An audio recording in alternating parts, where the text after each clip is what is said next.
Good evening and welcome to Undaunted, bringing into the news untold stories. I am Star Smart. Let's begin.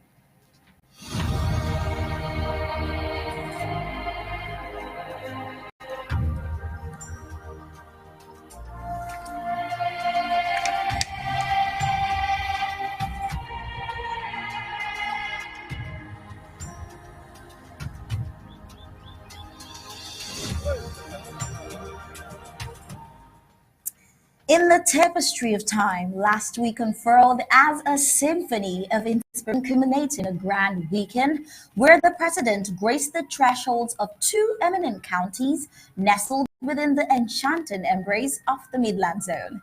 With a strategic fervor, his paramount agenda unfurled a dedicated and a delicate dance of recognition orchestrated to honor the tireless endeavors of Momo County and Mazam County.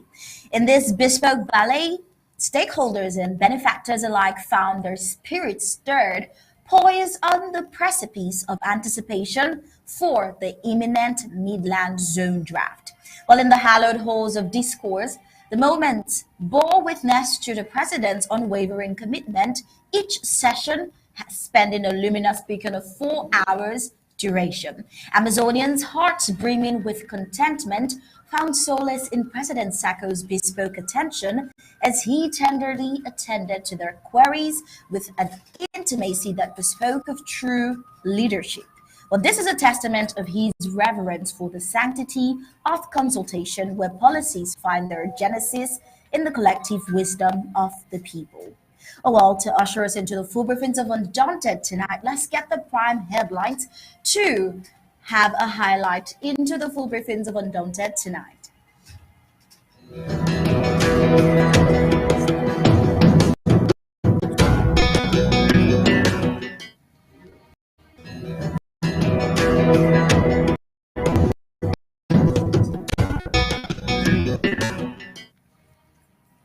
Here are the prime headlines for tonight. President Samuel Ikome's Sacco's tour on Saturday in Momo is a major report. Of course, continued corruption in La Republique du Cameroon, ministers' embezzlement of funds in the news again. Tonight, bags of CPDM ill-gotten money and guns destined to destabilize the armed struggle of Ambazonia uncovered in Nkambe Dogon Manchun County. Ambazonia's resilience seen again today on Monday's Ghost Town.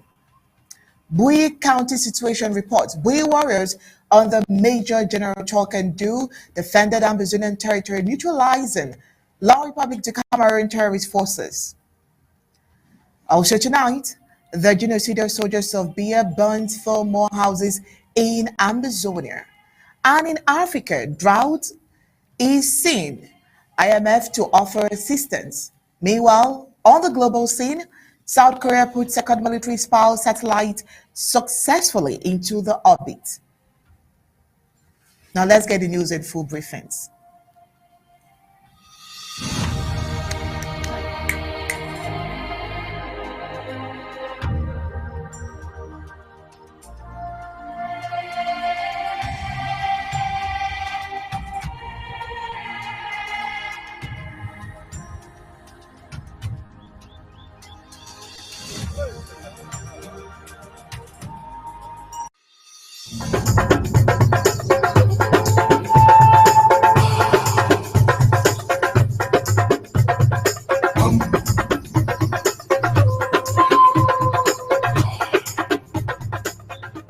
Sovereign silhouette, the emblem of Ambazonia. From the Azu embrace of the Atlantic reflecting from the Ambas Bay, the iconic Fako Mountain ascends with a silent, stoic grace, carving a silhouette against the sky. This towering sentinel is more than a geographical marvel. It is the heart of southern Cameroons, the stoic guardian of Amazonia, a symbol steadfast as the unyielding spirit manifests in the unity of the land's 13th counties.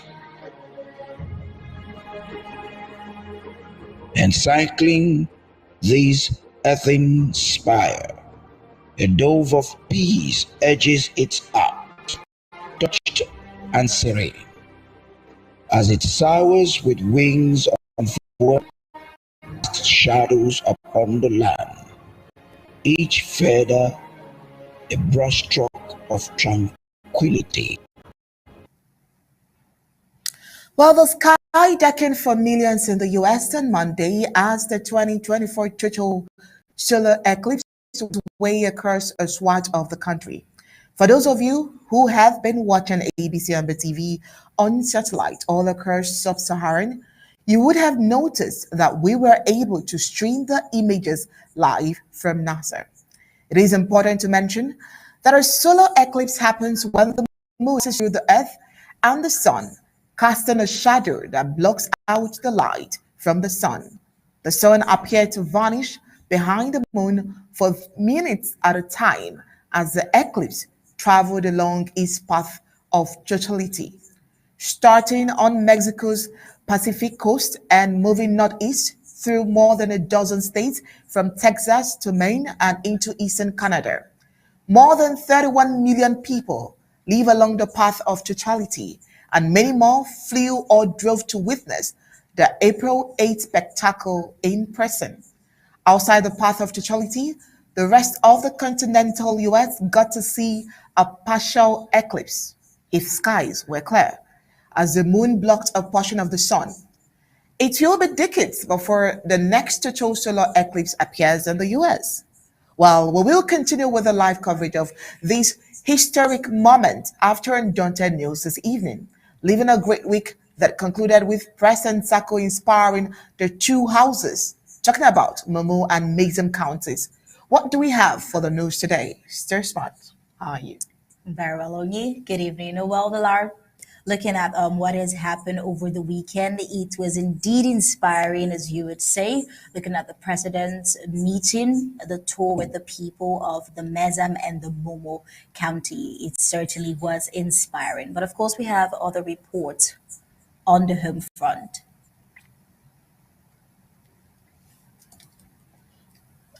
All right, let's start with other report. We'll definitely come back to that. The La Republic du Cameroon has been ranked the sixth worst governed country in Africa. This is found in the latest ranking done by World Economics, a UK research organization. The determinants of this ranking are the level of corruption perception, press freedom, rule of law, and political rights. The governance index, as set by World Economics, gives equal weight to all four criteria set by the researchers. In the special broadcasting channel 2 International, marshalled by Eric, president of the Cameroon Bank, spoke massive embezzlement of public funds perpetrated by some members of the president of the Cameroon Bank on 2 International. Now, in his words, Paul Biya and his Ministry of Sports are outraged by the money spent on football to no avail. But what Biya is also outraged by the embezzlement of public funds by members of the government, 3,000 billion francs CFA, have been found at the home of Biya's minister. He also said that he has videos and he says he is a lawyer and a lawyer speaks with evidence. That is Sports Minister Muel Kombi. Now, if we do an investigation of his bank account and a search of his home, we will find hundreds of billions of the Cameroon's taxpayers' money. Now, this is what Eric Mbai is saying. Well, former La Republic Minister of Defense Mebe Ngo, now together with his wife at the Kondegi Maximum Prison, set fire on part of his own stolen wealth. It was reported that an electric technician doing some repair work on the roof of former Minister of Public Health of La Republic Mama Fuda helped himself with cartons of stolen wealth, and yet the minister had not been called for questioning. The current La Republic's Minister of Public Health, Manoda, Malachi, and a host of others are caught in COVID-19 gate, where over 2,000 billion to 1,000 billion franc CFAs gas being diverted has been diverted, yet he's going about his business as minister free of charge. Well, on that fateful day of 11 February 2024 in Nikambe, CPDM's Ngala Jarad was caught on camera dishing out bags of banknotes to denizens to entice them to march.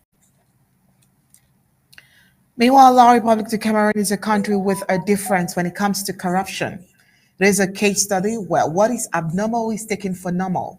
All attributes that the nation of Ambazonia embraces, like declaration of assets, transparency, accountability, honesty, dignity, and integrity, are absent there.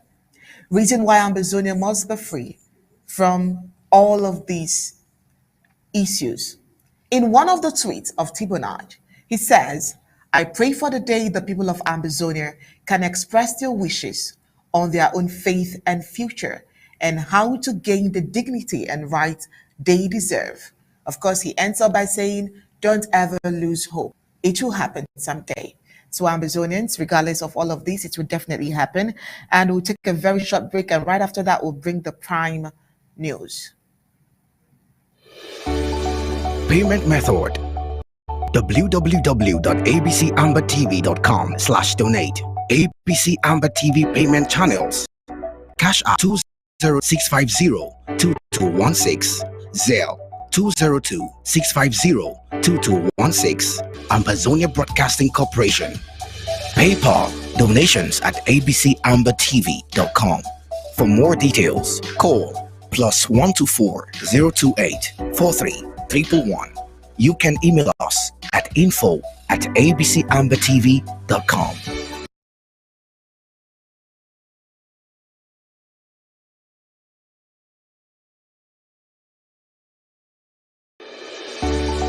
Payment method: www.abcambertv.com/donate. ABC Amber TV payment channels: Cash App 202-650-2216, Zelle 202-650-2216, Ambazonia Broadcasting Corporation. PayPal donations at abcambertv.com. For more details, call +124 028 43 111. You can email us at info@abcambertv.com. To the rest of La Republic's dirty money schemes. Well, we know the tradition of the president of the Federal Republic of Amazonia, President Sacco, who once again over the weekend was on tour to meet the people.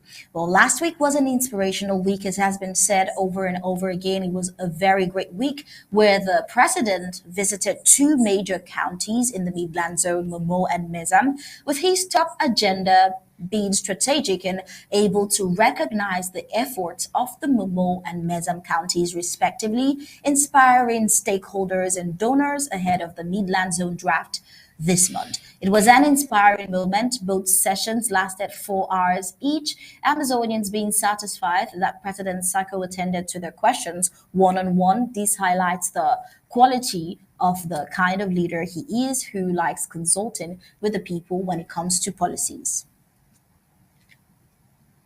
Well, during yesterday's session with the Mazam County, President Sacco highlighted some changes in the government policies that will be affected on the ground to make sure that the peoples of Amazonia are protected against the colonial administration and the escalation of prices, the discrimination with the market women in Ntarinko and Bamenda. This just shows a president who has his ears on the ground and keen to know as well as attend to the grievances of Ambazonians on the ground.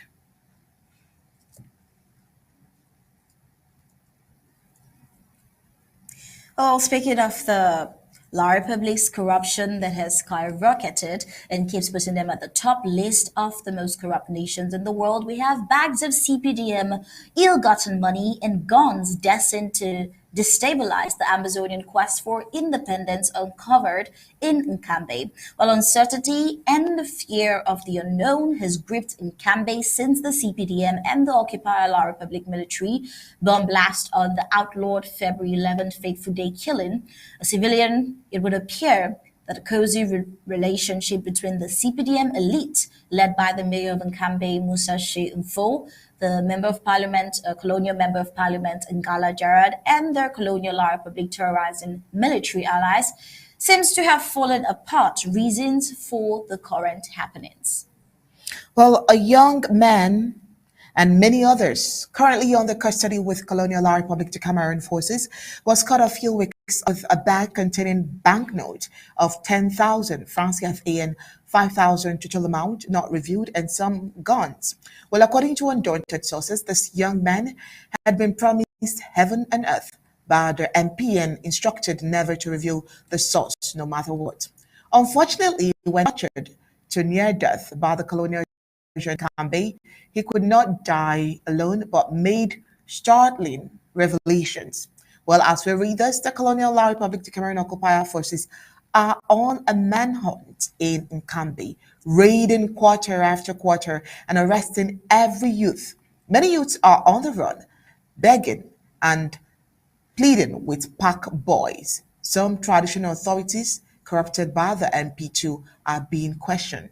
Well, it's worthy to note that the colonial MP has been collaborating with the military stationed in Nkambe using very huge sums of ill-gotten money to corrupt them so that they work together with his so-called vigilante groups to cause havoc in Dongamatan County and put the blame on the Amazonian State Army, as always is their tradition. Well, through the CPDM elite and their vicious criminal activities, several youths have sadly been killed in Dongamatan County. Now, you should remember that this colonial MP and his militias, as well as La République de Cameroon's colonial terrorizing forces, perpetrated the infamous Ingabur massacre. This colonial MP and the CPDM crime syndicate used their ill-gotten money to bribe and coerce valiant Amazonian Restoration Forces, now ASA, Amazonian State Army, to abandon the fight or join the vigilantes, and some resisted, yet some were gullible enough to fall for their tricks. Well, the confusion brought by the intimidation and outright settlement of scores, and some fighters had to desert in Canberra local government and join the Bui warriors with whom they are collaborating well and giving expected results. Large Cameroon being what it is, the discoveries in Nkambe will die a natural death since the money and the guns are for the interest of the corrupt, oppressive regime in Yaoundé to keep killing innocent Amazonians and telling the world that return to normalcy has happened. But we know it's not true. When we speak of home front resistance, the Monday goes down days then showcase of Amazonians' collective resolve to break free from foreign over 8 years.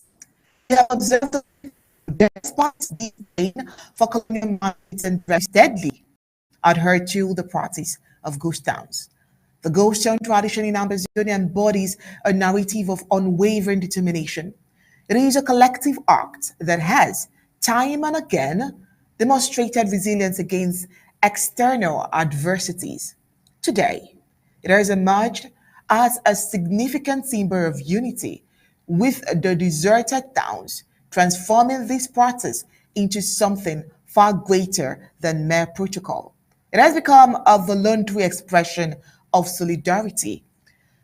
For the citizens of the Federal Republic of Amazonia, observing Monday lockdown is a collective sacrifice, amplifying individual dedication to the quest for reclaiming the statehood of the former British Southern Cameroon's Amazonia. Well, despite the colonial La Republic government, authorities in the embattled region of Amazonia intensifying their crackdown on the practice of observing Monday as Ghost Town Days, the determination of the Amazonian people and their state army has only grown stronger. This resilience was evident in the enhanced lockdowns recently enforced by the Amazonian government in Nimi and Indiana last week. It is this indomitable spirit that gives Amazonians hope, forging a path through a long, challenging struggle, aiming to dissolve the lingering influence of La République du Cameroon's colonial government. While surveying the markets and streets from Bamenda and Ntarinkon to Bui and Mimi, it is evident that the respect for the ghost town tradition is unwavering. This potent display of resistance underlines the enduring commitment and determination of the Amazonian community to forge their destiny undeterred by the challenges faced. Which each Monday that passes, Amazonians reinforce their stance against external domination, signaling a powerful message of unity and resilience. The ghost town tradition, more than just a form of protest, has evolved into a profound expression of Amazonia's collective strength and determination to assert the right to self determination and freedom.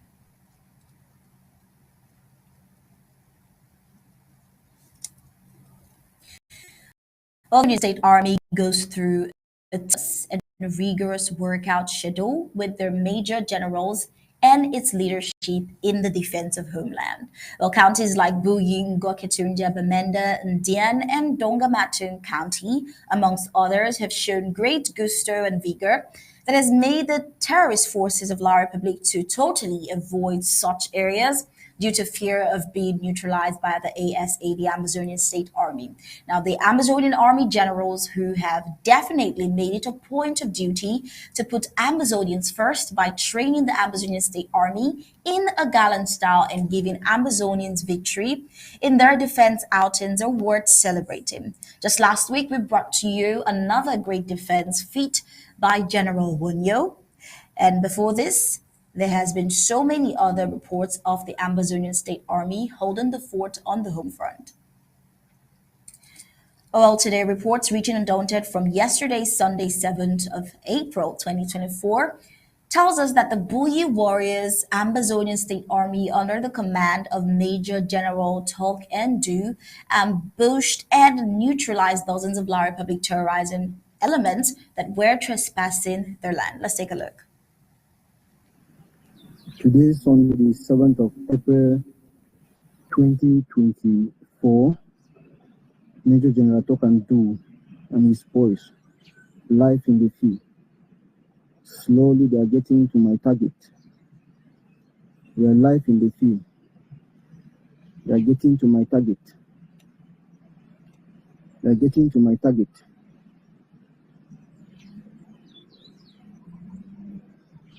They are getting to my target.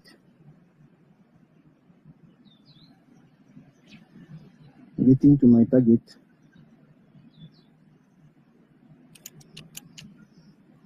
Strike. Live. Very live.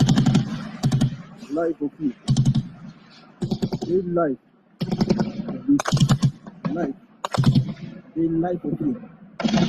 Live. Life is key.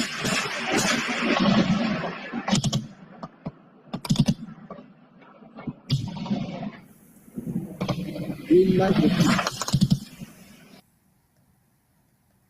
Well, the footage of the well-planned attack depicts a powerful explosion followed by thunderous gunshots. The explosives used struck their target, with many of La Republic du Cameroon terrorist elements declared dead, while some are battling for their lives at the Bando Baptist Hospital.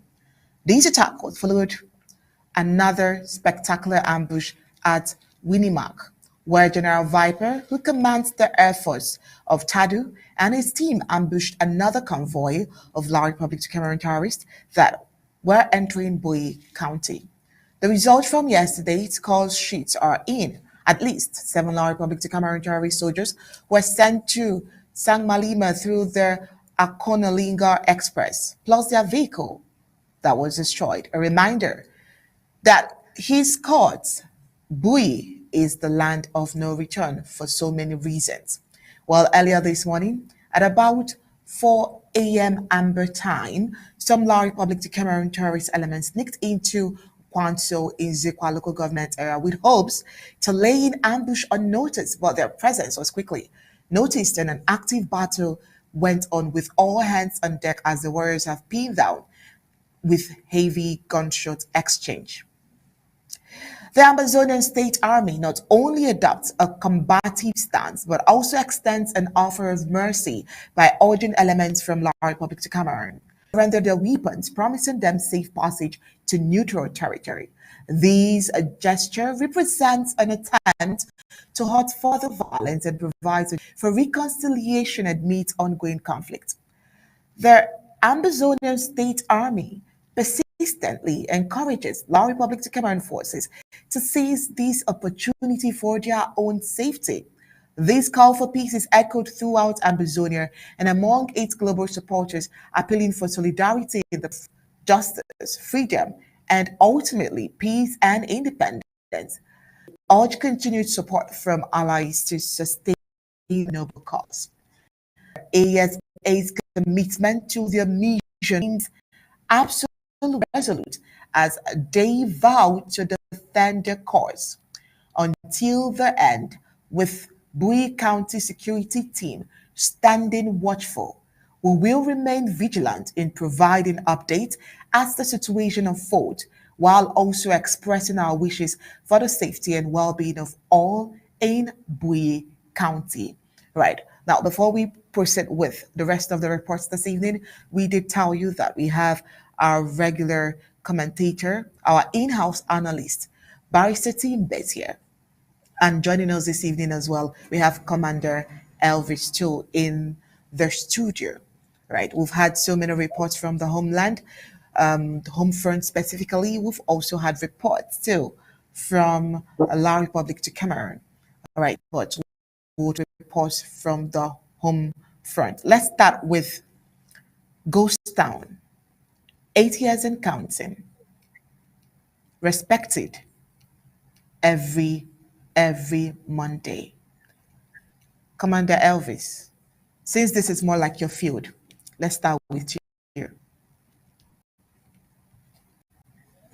Oh, thank you, Onya. Thank you, Star, for the wonderful time and dedication that you take to educate Amazon public. I am proud to be invited to tonight's program with Barrister Tim Besser to analyze some of the situations that have happened back at Homefront this week. And I'll be giving you an honest assessment of where I think we are, where we ought to be, and of course, ensure that we keep our intelligence and our military tactics top secret. There's been a lot going on. As you just mentioned, the lockdown is part of a tradition throughout this struggle, and we have to maintain and make sure that we keep to the words of those that have been incarcerated, those that have died, and those that are still to follow. We owe them a solemn obligation to fight until the last man standing, and that be until we gain our freedom, and that we will do.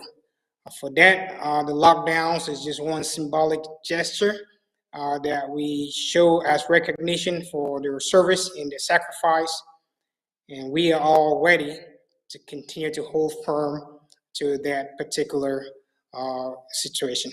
So thank you all for the invitation, and I look forward to sharing with you all today in the studio. All right, thank you so much, Commander Elvis. Barrister Base here.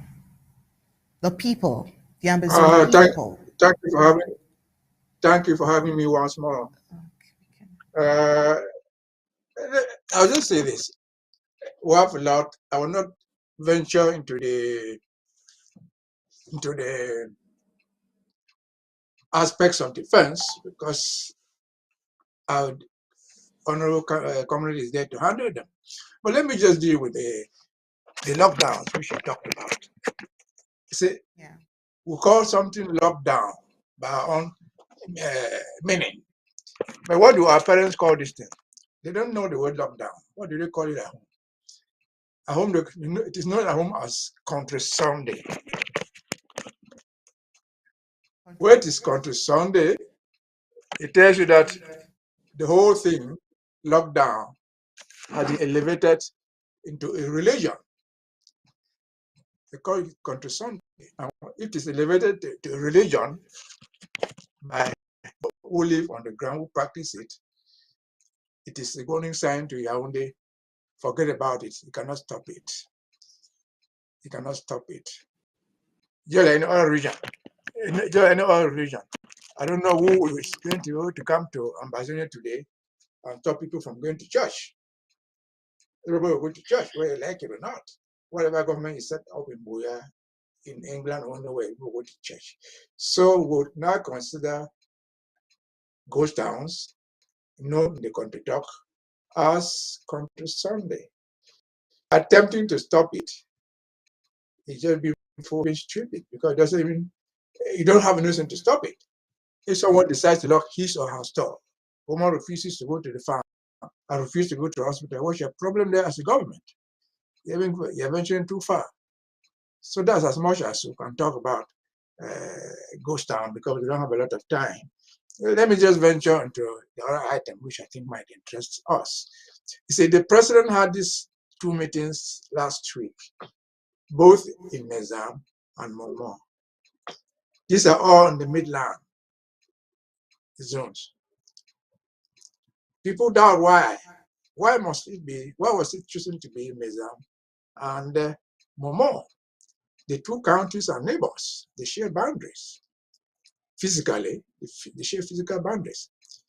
But they also share the same problem.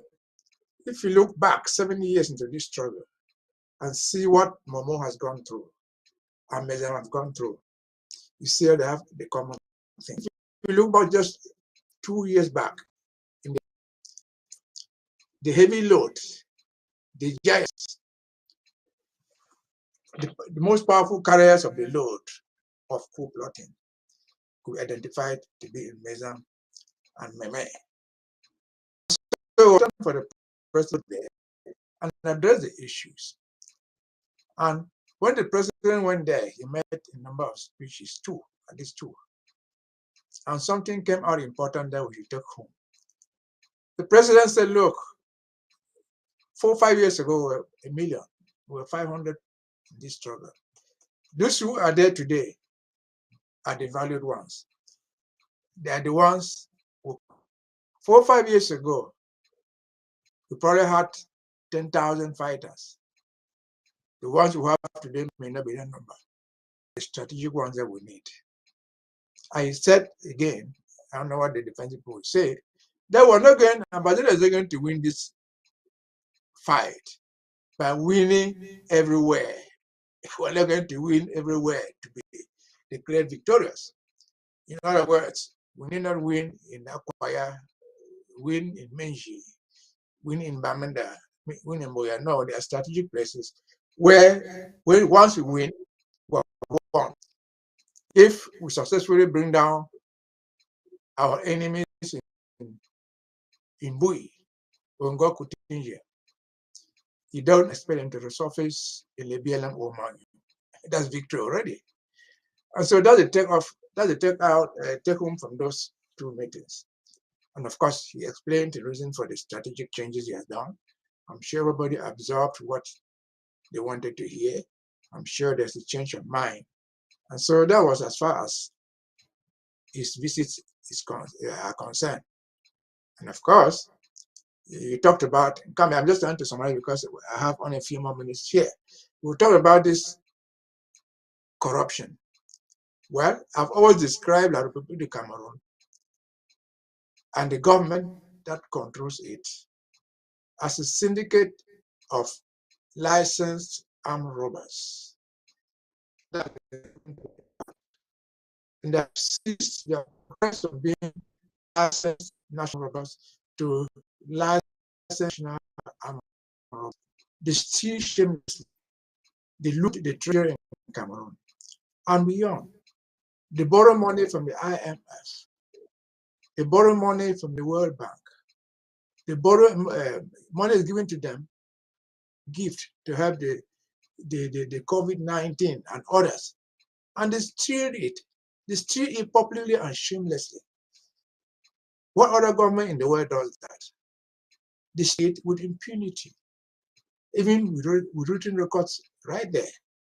So what else do you expect? What they pay in Tonga Mountain in terms of money is just a replica of what is happening in Yaoundé. And so these are the criminals of the first order. They can only pray that this journey to Buea more months. Because when we get to Buea, there will be no hiding place for criminals.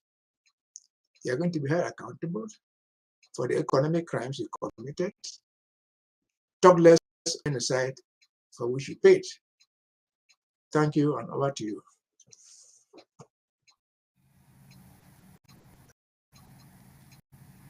All right. Over to you. Yes, thank you. Thank you so much. Thank you so much. But now let's get back to Commander Elvis. Commander Elvis, the last time we had you here, we were trying to take some successful records of the ASA. And for a while now, while trying to document all that they have done, their success seems to be on the increase. They seem to understand target at this point. They seem to do better. Is there anything that the government is doing differently for the ASA, or do you think is there should we say the republishing of the name? They feel more like an army, right? They feel more determined. They feel more established. What can you say is a factor for the success that the ASA has?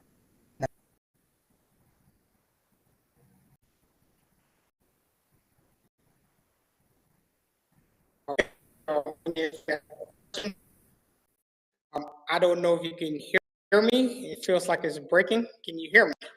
Yeah, we can hear you right now. Okay, awesome. Thank you for that great question. What I could say is this. Thomas Sankara once said, a soldier without any political ideology or training becomes a potential criminal. We make sure that we train our soldiers so they understand the reason for which they're fighting this war. That makes sure that they stay effective at their job and they learn the leadership principles. Because if you do not practice, they say failing to prepare is actually preparing to fail. So they spend time training, carrying on their drills, so that when the military come in, the terrorists from La Republique, they will shoot without missing.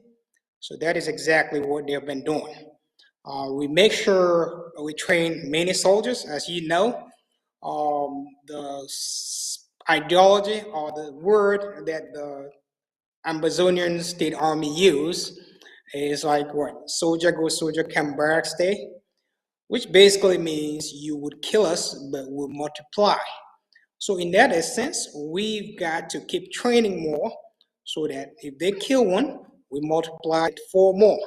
So basically, it's all about training, drilling, making sure that they're able to understand how to coordinate, and that is what is giving La Republic a nightmare. Just like Burston Bessa said already, this war cannot be won in every sector of Amazonia.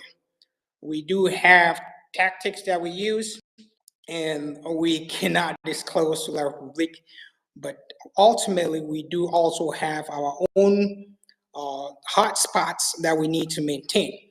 You follow the war in Afghanistan, you know that it was not every part of Afghanistan that was fighting, but there were some parts of Afghanistan that um, Americans or the NATO forces, they knew they could never step their foot in those areas like Kandahar, areas like that. And that is exactly the strategy that Amazonian State Army is trying to employ. to make sure that specific areas are dead public, and we supply them with the needed materials so they can pin them down whenever they put foot on that particular area. That is just one of our tactics. But mind you that the tactics will keep changing as the demand in the ground or the situation in the ground also changes. We are fully aware of La Republique's tactic, which has been that of divide and conquer. Anytime a strong force, Amazonian State Army comes up, they sneak in and then they bring in another name to try to pit us against one another.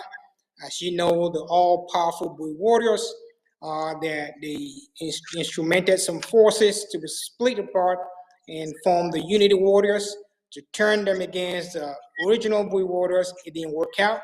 They used the ADF, it didn't work out. And with the Amazonian State Army, it is no hidden agenda that La Republic would also try to infiltrate some of the ranks and then form a parallel group to try to infiltrate and cause infighting. So those are the things that we have to be mindful of, and we need to keep educating our forces so they can obey the chain of command, so they can stick to their code of conduct and not be there harassing our civilian population like we've seen some forces that belong to individuals doing.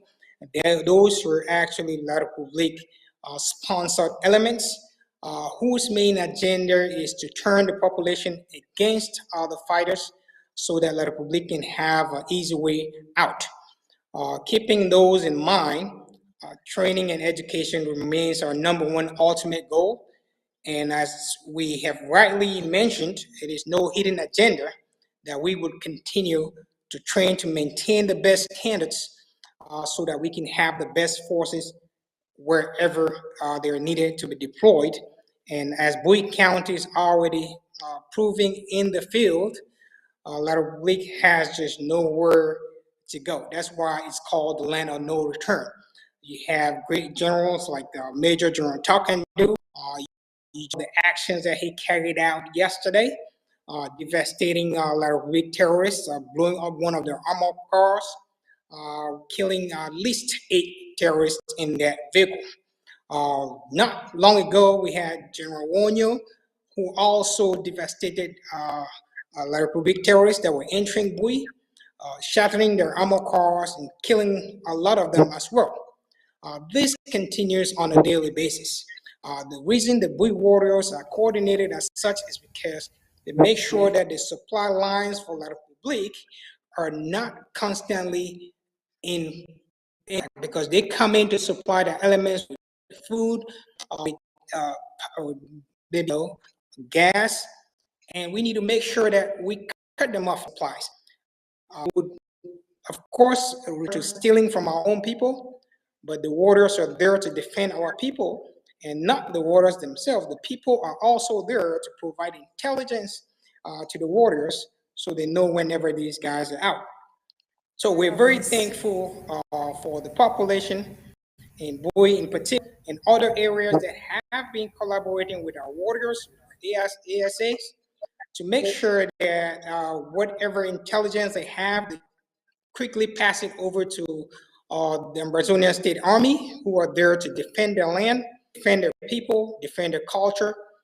And with that, there is a great coordination between the state army and the civilian population. And we're grateful for that. And we continue to educate them that they're there to fight and defend our people and not to hurt their people. So thank you all again. And that's just a little bit of the thinking that the defense people have going forward as we look forward to actually pinning La Republique down in several other places and giving them just what General Takandu gave them 2 days ago, which is sending them to Akonolinga, through Akonolinga, using that express machine that you just saw come out to, send them away. So All thank right, you all Commander again for Elvis. Yeah, the time. Commander Elvis, from what you've said, we get to see the synergy not just with the Amazonian State Army, but with the civilians as well. And that is an amazing development there. But then, like you mentioned as well, from week to week, we get to see these encouraging images and encouraging display feats of the Amazonian State Army. The images we receive from Bowie week after week are really encouraging to the stakeholders, especially that of yesterday, which is the most recent Sunday. Commander Elvis, I want you to tell us more about the aftermath of such a clinical ambush of the La Republique armored car there by General Tolkien. Do I'm sure you want to give us more details about it. Sure. It's no hidden fact that right after that ambush, La Republique terrorists had to carry some of his wounded terrorists to the Bansart Baptist Hospital, which was just maybe some minutes away from where the incident took place. And the local improvised device was mounted and it struck right on target. You can see it was one of those big trucks with an open back. It was easy for the penetration to have a maximum impact.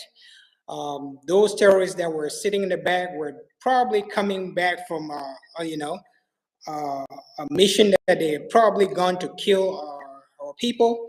But thank God that the warriors were alerted.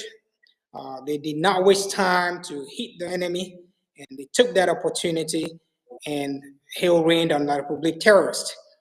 We have seen that on several occasions.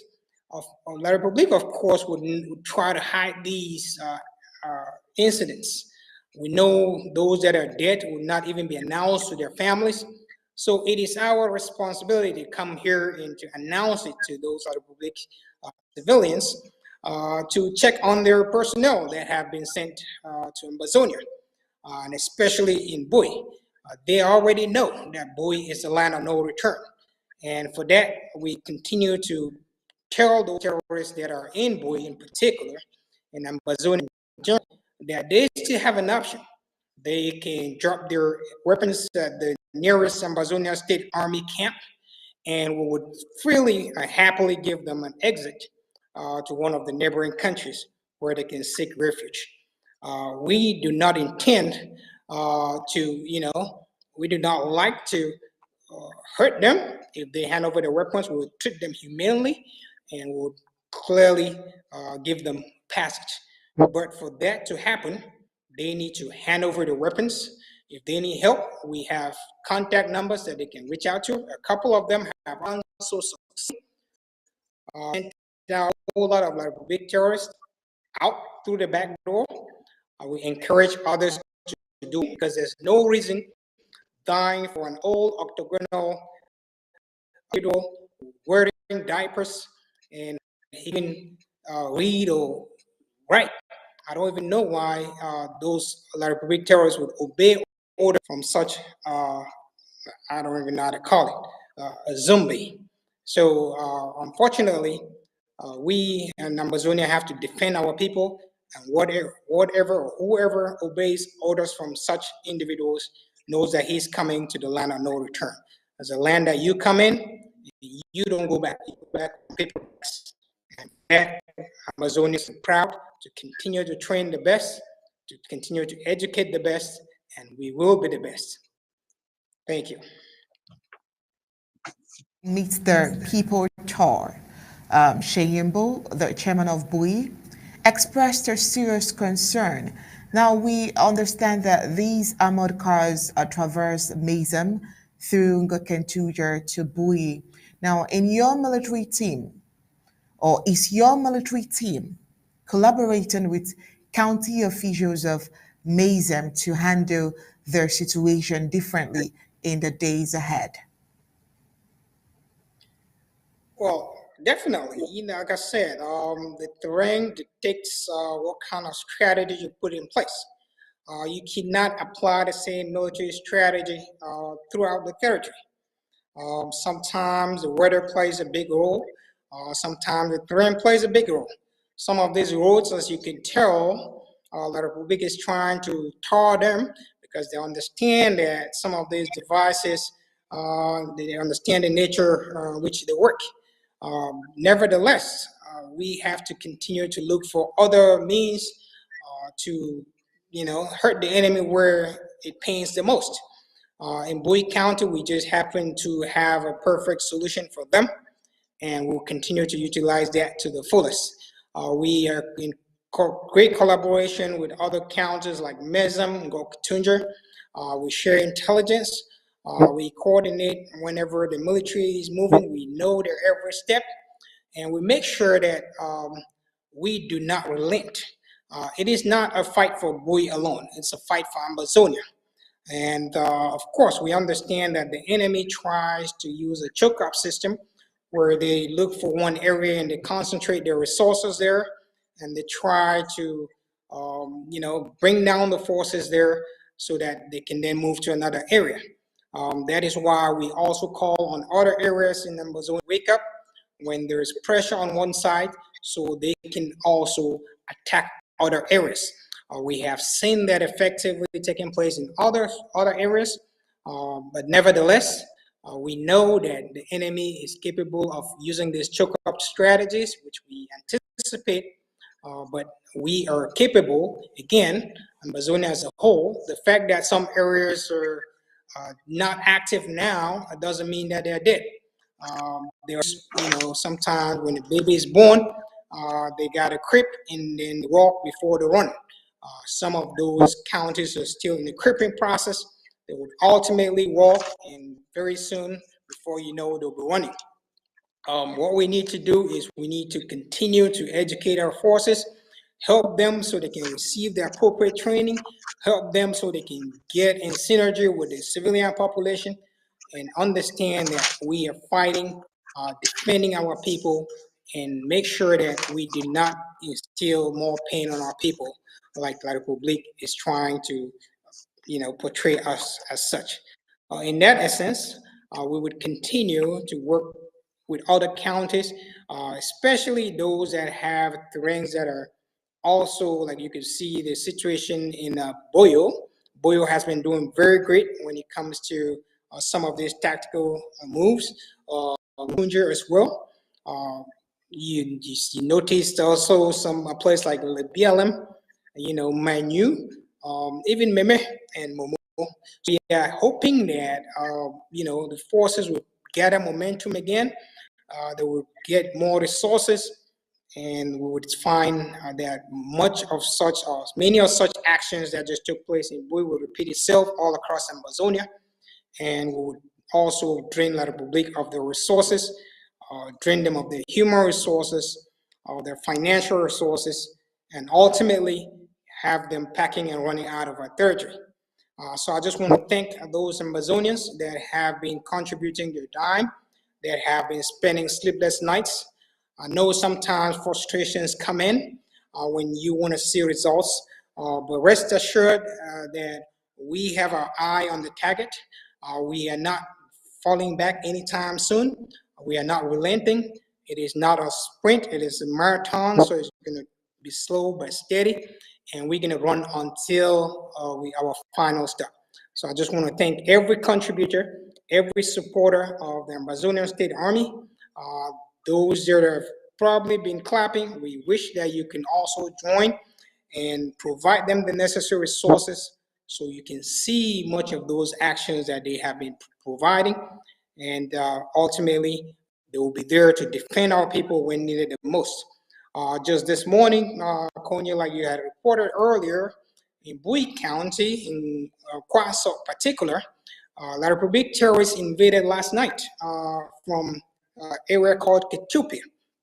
They came in hoping to ambush our warriors. Fortunately for them, the warriors got news of their presence and laid ambush. They were still able to sneak into the market. They burnt down the market. They arrested a civilian who succeeded to escape from their captivity. And there was gun battle there throughout the evenings. Up till this moment, they have not left. They have been pinned down. So we don't know the casualty numbers yet on La Republique. We know that our ASAs came out sound and safe, and La Republic is still pinned down in battle since that morning of yesterday.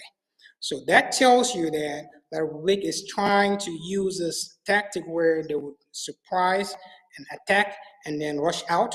But unfortunately, this time around, the hunter became the hunted. Once they went for the attack, they were discovered and they were surrounded.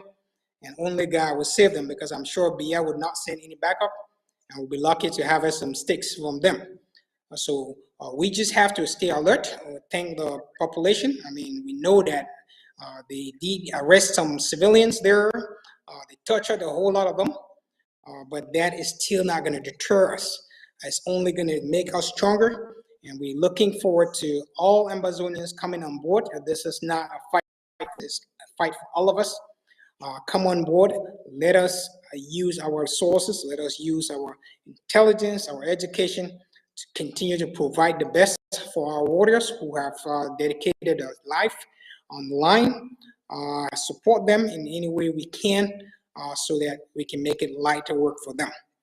So thank you again, ABC Amber TV.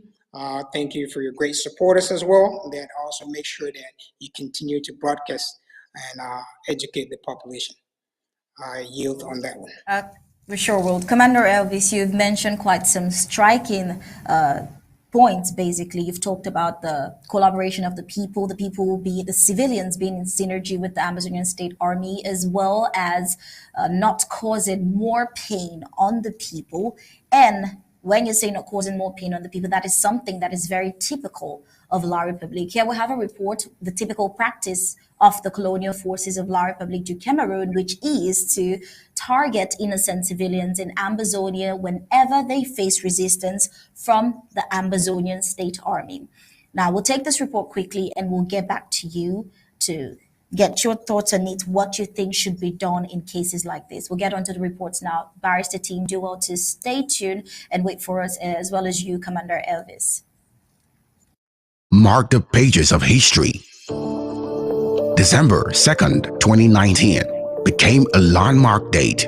The nation of Ambazonia garnered recognition from Camera Municipal Barreri, setting the stage for an unprecedented partnership in a bold stride towards fostering deeper ties with the people and nation of Brazil. President Sacco steps into the limelight with the Brazilian press.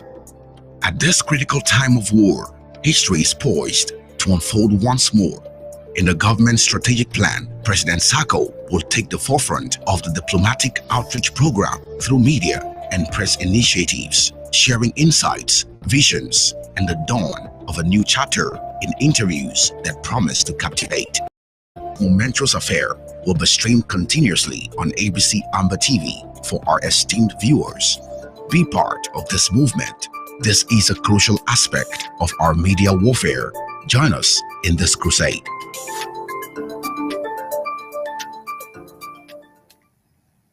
All right, just before the break, we were talking about the typical practice of the colonial forces of La Republique du Cameroon, which is to target innocent civilians in Ambazonia whenever they face resistance from the Ambazonian State Army.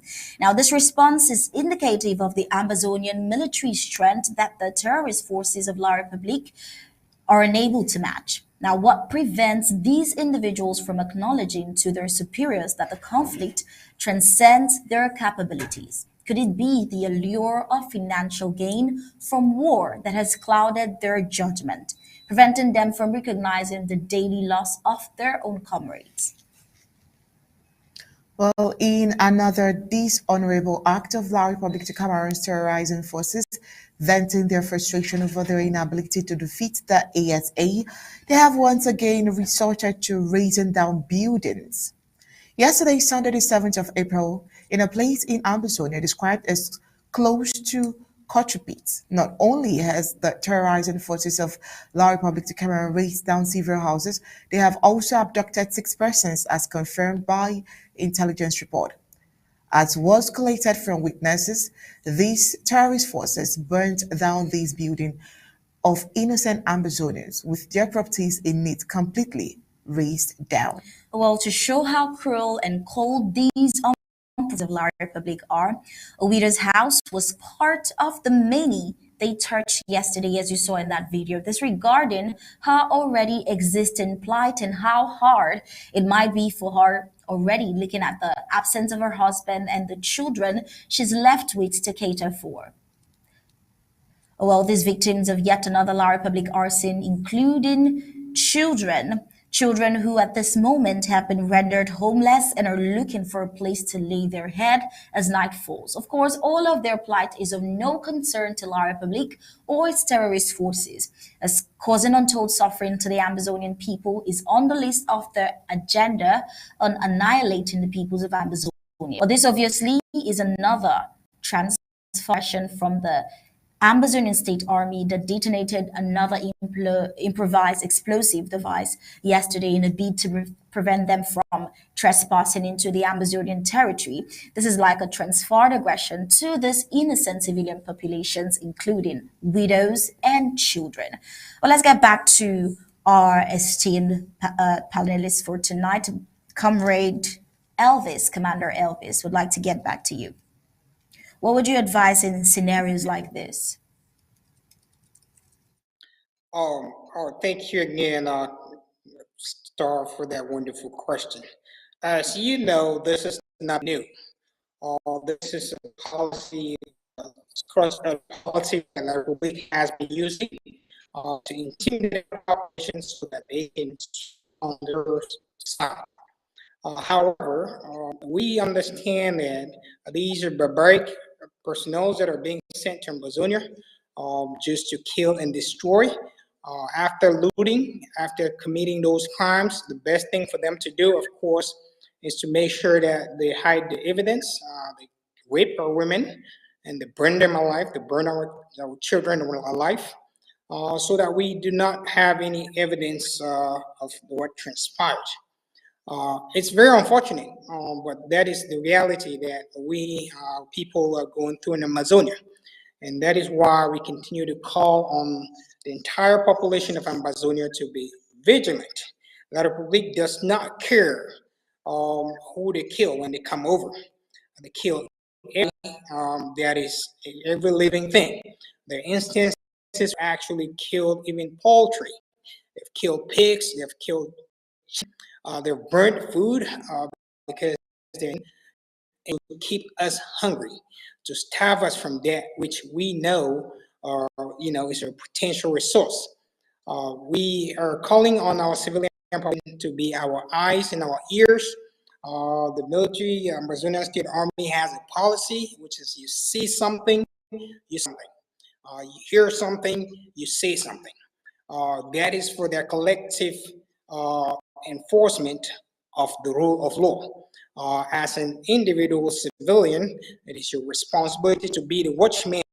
We've seen the act in Galera, like you mentioned, Dungar, somebody who was apparently, in Germany, and he was repatriated from Germany, went back to La Republique, who hired him and has been using him ever since to kill his own people. We cannot allow that to happen in Amazonia. These are criminals, and we have to make sure that we hunt them wherever they are. We would not tolerate any enabler who is bringing La Republique into our territory, pointing out the houses of our people to be burnt down, while that person is thinking that La Republique would provide them some safe havens. It is just a fool that would believe that if you show your brother to be killed, you yourself, you would be trusted. La Republique would never trust, and they know that. Were the likes of the Clovis Nasseris, some of those that joined La Republique, the numbers that joined La Republique to kill their own brothers, they have all ran away because they discovered that La Republique meant no good and they have no distinction. We've even had people that have gone to the DDR center that have actually disappeared, because when they take you out on a mission, guess what? They push you to go ahead and the gun comes right behind you. So it is no secret that La Republique is killing everyone in Amazonia. So it is our collective responsibility to hold firm, to hold tight, and be one another's keeper. Be your brother's keeper. especially when it comes to the forces on the ground. and then go Again, to. like we mentioned, we've seen areas where, like Batable right now, where the civilian population is even helping to chase back the ADF. This, of course, is a clear sign that they were basically just a faction of La Republique that was used to intimidate the population, so the population can actually hate the reason for the struggle. They succeeded to a greater extent, and the whole population of Momo right now has meant that there would be no ADF in Momo. Those are the kind of things that we are making sure that we educate our fighters so they know that La Republique proxies will do everything to derail our God ordained struggle, and we cannot fall prey to those petty tactics. So we continue again to call on our number one line of defense, which is our civilian population, to understand that La Republique is not only coming for the ASA, they're coming for you. Those houses that are burnt, they're your grandmom's house, they're your father's house, your mother's house, they're your houses. And it is your right to make sure that you pass any intelligence that you get to the ASA, who are your kids from your area, defending your area, so they know exactly what to do. So if you see something, say something. If you hear something, say something. That is the only way that we would collectively defend ourselves, would collectively make sure that we give La Republique the maximum pain whenever they come into our territory to extort, to burn down, and to maim our people like they've been doing. So thank all the civilian populations again in Amazonia for their vigilance. Thank them for their continuous support. And it's all for one and one for all. Thank you. Commander Elvis. Moving to Barrister Team, away from the military point of view with this particular issue, Barrister Team, I think you might have a thing or two to say, especially as regards to advice. Looking at this particular case of arson, it's not the first, it's not the second, and it's hardly going to be the last from what we've seen. But then what would you say to the civilian population who get to face the brunt of this war, the brunt of these type of acts? What would be your advice to them, Barrister Team? Yes, but before I get to the civilian population over this, let me just address one small issue. Ngoko, Tunisia, Bui, and Dongamatu and all that area, including Bamenda. You see, we have been in this dilemma for the past 60 years. Before we joined the Republic of Cameroon, if we ever joined, there was a conception of a construction of a road called the Ring Road. That Ring Road, as we speak, links all the counties of the northern zone, called the northern zone, except Momo. And so if our boys, as they are doing, once they hold them down in Bui, they are not going to effectively reach Ngokutunja or reach Dongamantu, because there's only one way. They didn't dig the road. They thought they were punishing us, but it has not turned out being a favor for us in this struggle. So let our guys hold it on. As long as you can hold them down in Bui, by the time they get, if they ever go through to Dongamantu, the ones there are ready to receive them. They're given enough time to prepare. That's a natural strategy which God has given to us. Back to the burning, it is not a new thing, but it is a symptom of frustration. Whoever burns the house, or those houses we just saw now, he or she knew, he sure that hiding in that place. They burnt it down nonetheless to punish the people, to instill fear.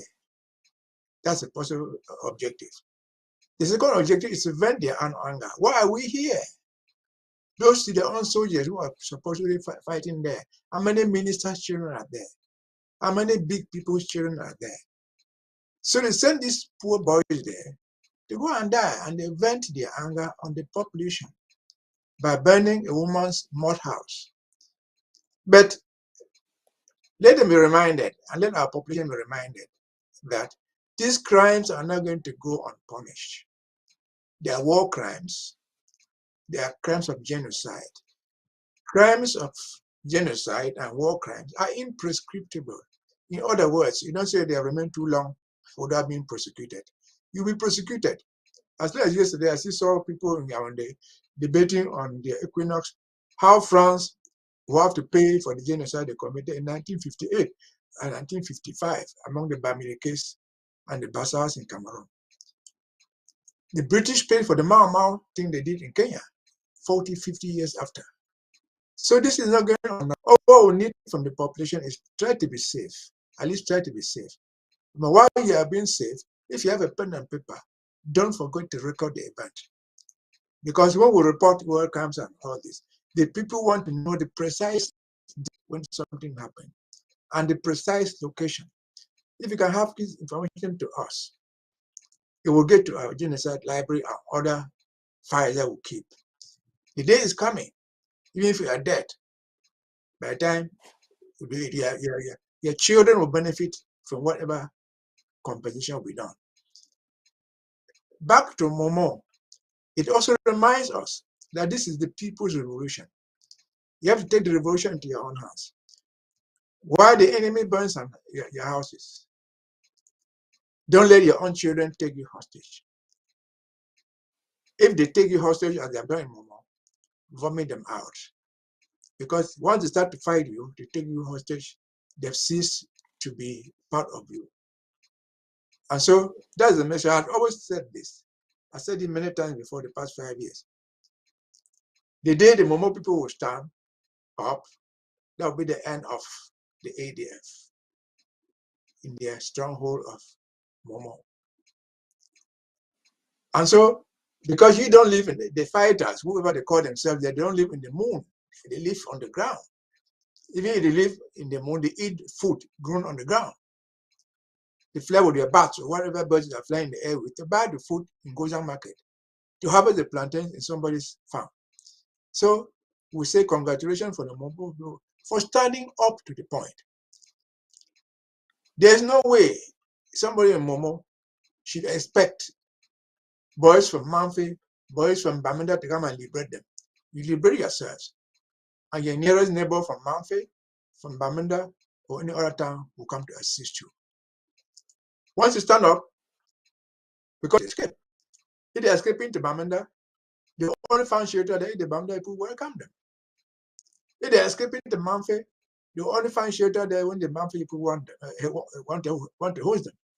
So I congratulate the Momo people for waking up to it. Your child is your child only when they are useful to you, only when they realize you're my father, you're my mom. If your own very child turns to kill you, will you just lie down and die because it's your child? No. It's easy to be a child because it does not recognize you as a mom. And here we have also this. Every child is a child. Every child is every past son or daughter. So that is the message. Look at you cannot do anything to defend yourself. Try to know the event. At least the majority of our people can read and write. Even if they cannot read and write, they can call a song. Note this thing. Identify the guy doing it to you. Note his or her name. They are generally he. Even if it is two by doing it, if any other person doing it, those crimes will be prosecuted and punished indiscriminately. Doing it as an AMBA fighter, an EDF fighter, or a terrorist fighter. So that's the lesson for our people. If you stand up, it is the people's revolution. The youth that will contribute will send to come and assist you. But at the very least, this thing started with cutlasses and spears. These cutlasses and spears are still. At Tanga, you made a law that buying cutlasses was a crime. The law flopped because cutlasses are still sold. You made a law that carrying spears is a crime. It has flopped. You still have your spears. You don't need an AK-47 to defend yourself in your own house. You don't need a rifle to do it. You don't need your spear. You know where to hide, behind your compound, your cave, or behind the big coconut tree. Because one thing I know, I'm not a military guy, is that there are military orders. When they fight guerrillas, they are informed. If attacked in bush, for example, if a Tondu attacks you, don't follow him to the bush. That's why we don't follow them to the bush. Because when you go to the bush, you become armless. So they will stop on the road there when they blow off your armored cars. And we say we're not winning. Are we buying armored cars? We don't. Are we paying any foreign loans? We're not. The cost of one armored car is more than all the money we have drafted for the past 2 years. And then they lose 5 with money they borrowed. Not even money that they stole. They borrowed it from the World Bank. They China. They have to repay it. And so, thank you, Mr. Secretary, for the defense. I think you people are doing a wonderful job. You're strategically doing a wonderful job. And before I leave, I saw this headline there on diplomacy. The president has said, and let us be reminded, there's so much going on, but expect to hear very little publicly. You'll be informed when it is time. But rest assured, no stone is being unturned. Over to you. All right, thank you so much, Barrister Tim, and thank you, Commander Els. We have a very important announcement to make, and it's been amazing having you here in the studio with us tonight to go through the reports of tonight. But then we'll get on with the rest of our program for tonight.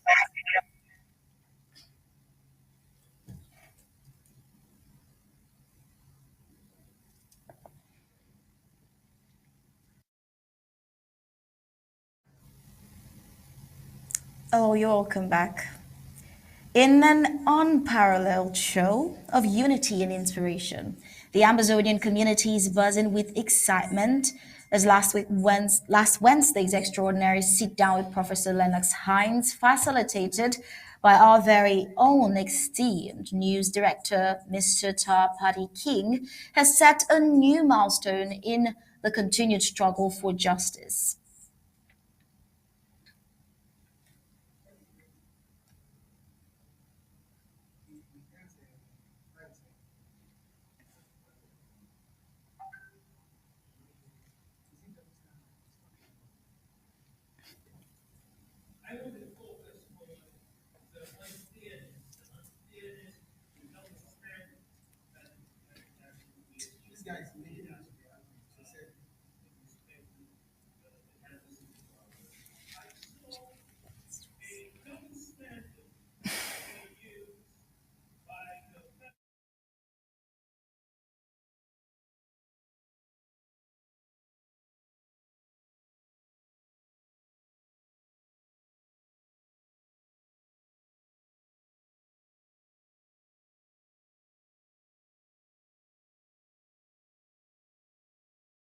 The focus on the unfairness, the double standards that we are seeing being played out with respect to the Kansas City Three.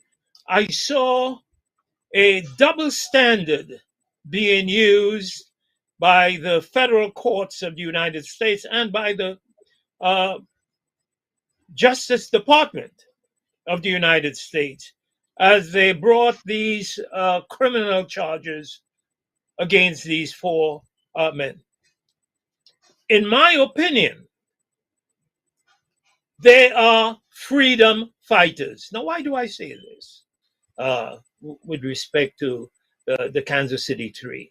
And as it relates to the war in Gaza, monies are being raised in the United States to support the Israeli military. Private citizens are sending money, but also showing how the duplicity in the United States, where people openly violate the U.S. laws dealing with foreign conflicts, foreign wars, and they're not prosecuted. In the 1970s, I served as an international expert traveling to Luanda, Angola. And there were mercenaries recruited in the United States. These are U.S. former Green Beret soldiers who either resigned, retired, were recruited by the CIA, whatever, but they were U.S. citizens, not U.S. citizens, recruited here in the United States and went abroad, landed in Kinshasa. At that time, in Kinshasa, there was Mobutu. And they were in Kinshasa and they entered into military service to try to defeat the MPLA in Angola, in violation of, again, Title 18 of the United States Code, Section 960. Again, not a single individual was arrested, not a single individual was tried. Now, why are these three freedom fighters from Cameroon arrested and languishing in jail?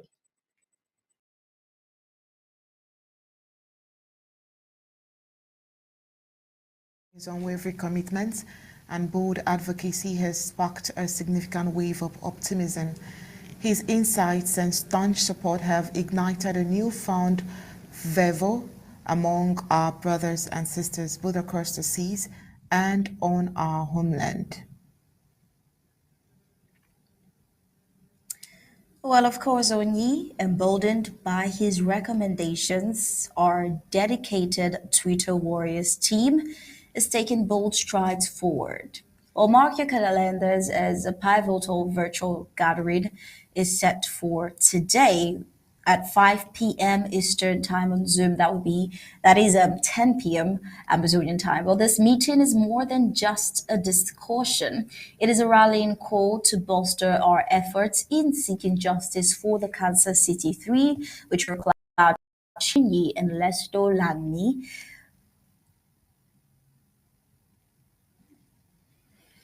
Well, ABC Amber TV acknowledges the gravity of our course by continually re-airing the landmark interview with Professor Haynes and ensuring its reach across sub-Saharan Africa via satellite, while we strive to keep the flame of our fight alive.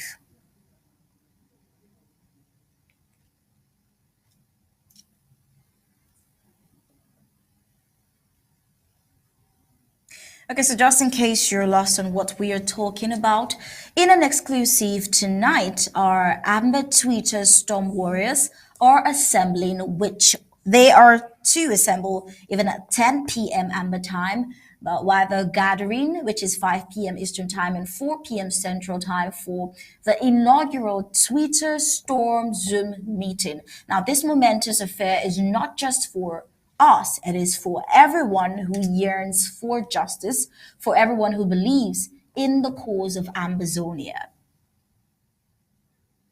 Well, before we delve into the unprecedented mobilization, let's visit the profound moments of Professor Haynes' interview. His words are not just a beacon of hope, they are a clarion call to action for us all. Well, Undaunted, ABC Amber News stands unwaveringly with the Amazonian people, and we not only broadcast news, we broadcast the heartbeat of our nation. Join us and be a part of these pivotal moments. Together, let's amplify voices for the Kansas City Three. Together, we are indomitable. Endeavor to join the bandwagon, who we call the tonight. Well, public announcement effective April 9th, which is today, 2024, has it that first of all drivers in Ambazonia are hereby prohibited from transporting building materials to or from any plot and piece of land owned by any La Republique du Cameroon's citizen within Ambazonia. And secondly, Ambazonians come first, so all or any land that used to be owned by La Republique du Cameroon citizens becomes the property of Ambazonia. 3, Ambazonians, all Ambazonians, caretakers who used to work as subordinate under La Republic citizens now have the right to own that property. For any La Republic person, person that thinks he or she can go into calling a land in Amazonia his or hers will be treated as a trespasser, an invader, and will learn to regret.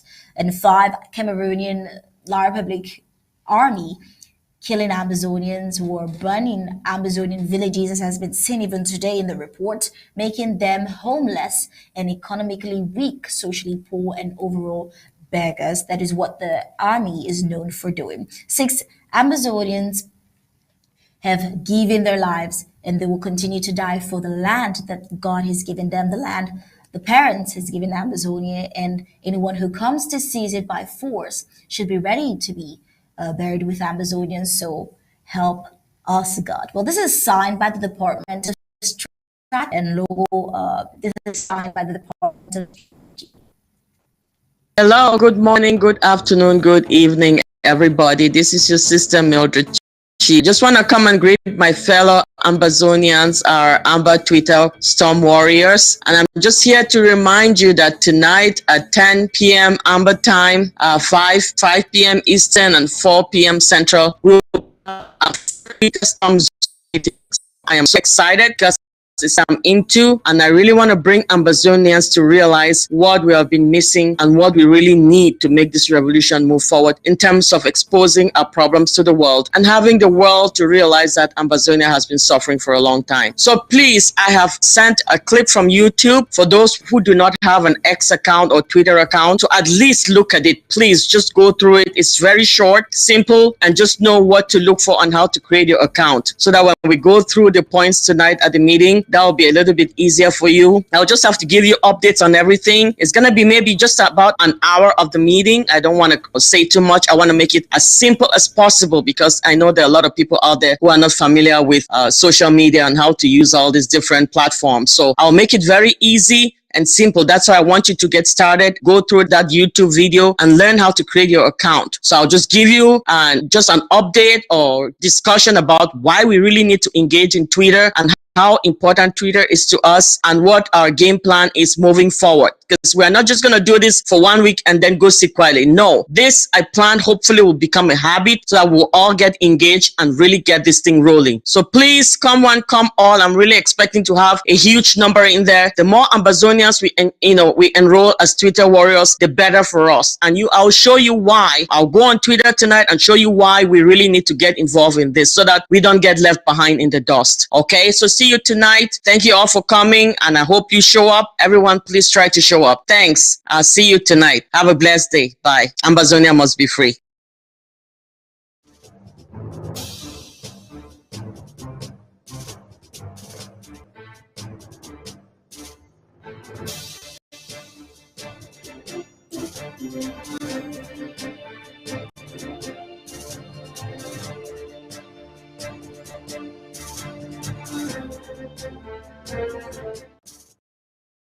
All right.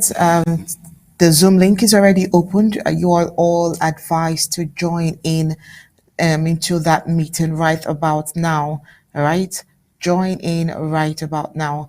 And we thank our guest analysts in the house, Commander Elvis, and of course, Barrister Team this year for joining us on tonight's Undaunted. Because they are here as authorities in different fields to give you all that you need to know when it comes to professional analysis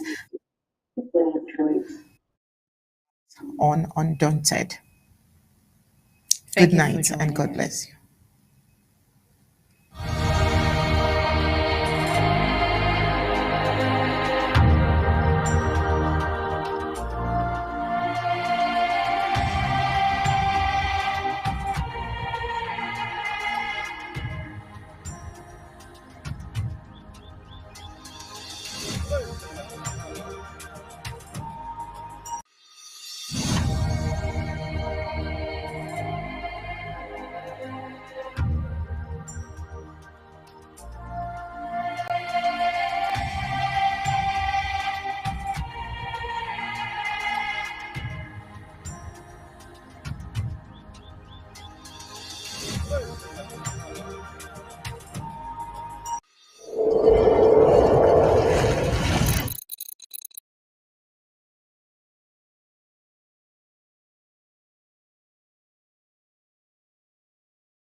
It says 59% of users in the United States stated they regularly got their news from Twitter. And that's me. I'm also included because I work all the time. I can't sit and watch MSNBC or CNN all day. So all I do is during work, when I know something is happening, I just go on Twitter and look at what's trending in the news, and I get it. Because the news comes from every source. Mommy, please, I'm sorry for interrupting you. But I think we had some issues from your sound, which I've just rectified. The person was correct. Do you mind to just rush it down again from slide 1 so that everybody can get it? I'm recording it. I'm just so sorry about that. I think was it from my end or from your end? I want to end? apologize about that. Okay. We can now have you. Just apologize and then let's get it. Thank you very much. I'm sorry about that. I'm sorry. Okay, fellow Ambazonians, I am so sorry. I've just been told that you guys were not getting my sound, so that has been fixed, and I hope you all can hear me. I apologize for that technical problem. I wasn't aware because the others in the Zoom could hear me, but so I'm sorry, I apologize. So I'm gonna start from the beginning, from the slide 1, because I know some of you were not hearing me. So like I said, I'm just really happy that I've been given this opportunity to give you a brief tutorial on how to use Twitter. And Professor Lennox Hines' discussion on ABC Amber TV prompted me to do this because I realized that we needed a platform where we could really get our voice heard and to create that groundswell that he mentioned that we needed. And this is one of the biggest and largest platforms where we can speak out loud and get that done effectively and effectively. So that was my introduction. So I started with what was the importance of Twitter to our struggle. First thing is to share and distribute information about our issues to the world quickly and easily, and possibly to create that groundswell that Professor Hines was talking about. If we work in a huge group and we do as we should be doing, then we should be effective and we should get that point across. It also helps us to stay abreast of political issues plaguing Africa and the world and how that would affect our cause. There's a lot of issues going on with Africa. We have politicians going to United Nations and other African summits that are talking about issues on Twitter, which we need to go in there and inject ourselves in the conversation to make them know that Ambazonia has issues that need to be solved. So that is how we need to get involved. We can't just stay out of the conversation and expect the world to know that we're having issues. The third thing is to follow and respond to politicians and world leaders on discussions affecting our struggle. You get Ambassador Sibonagis, he's on Twitter talking a lot of times about Southern Cameroons and giving his opinion. We need to be able to go under his tweets and give our response. That's the issue about Twitter.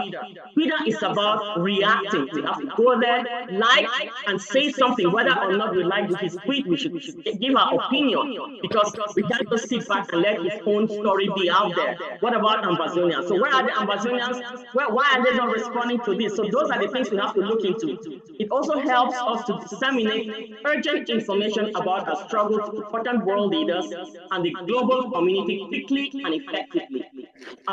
For example, as I was saying before, when Comrade Padi is on ABC Amber TV and comes up with an issue that we need to talk to the politicians to help us out quickly, for example, this Kansas City 3, and also the president has issues, they can just tell us we need to contact this politician and that one, and then give us their Twitter handles, and we can just jump right away to Twitter and tweet it immediately, and those people will get that message immediately. Because whether you believe it or not, everybody checks their Twitter every day, especially for the politicians, because that's where they get immediate news. And the fifth thing is to make sure that we get important issues about our struggle trending on Twitter to get the interest of the world. I'm going to be talking more about trending as we go along. So just bear with me. So the next slide was about what is Twitter and how can it be used. What is the real purpose of Twitter? Twitter is a social media site, and its primary purpose is to connect people and allow people to share their thoughts with a big audience, which is where we need to be. If we want to share our Ambazonia issues, we need to be out there with that big audience. We can't just sit outside in the rain while everybody's in the house talking and chit-chatting, and we're out there in the rain expecting people to know that we have problems. So we need to belong there. And is Twitter still important? Twitter has 353 million users globally. So when you're looking at its audience worldwide, data shows that Twitter has 353 million users so far in 2023. Although it may fall behind platforms like Facebook and Instagram, which have users in the billions, Twitter still has a loyal audience of those who log in on a regular basis. You can see that that last sentence has been highlighted, and that's what makes Twitter different from the other platforms. It still has a loyal audience of those who log in on a regular basis because they're going to Twitter for their news, for what's happening in the world and what's going on. So that is why Twitter is powerful, because it's quick and effective. The next one is, how does Twitter affect politics?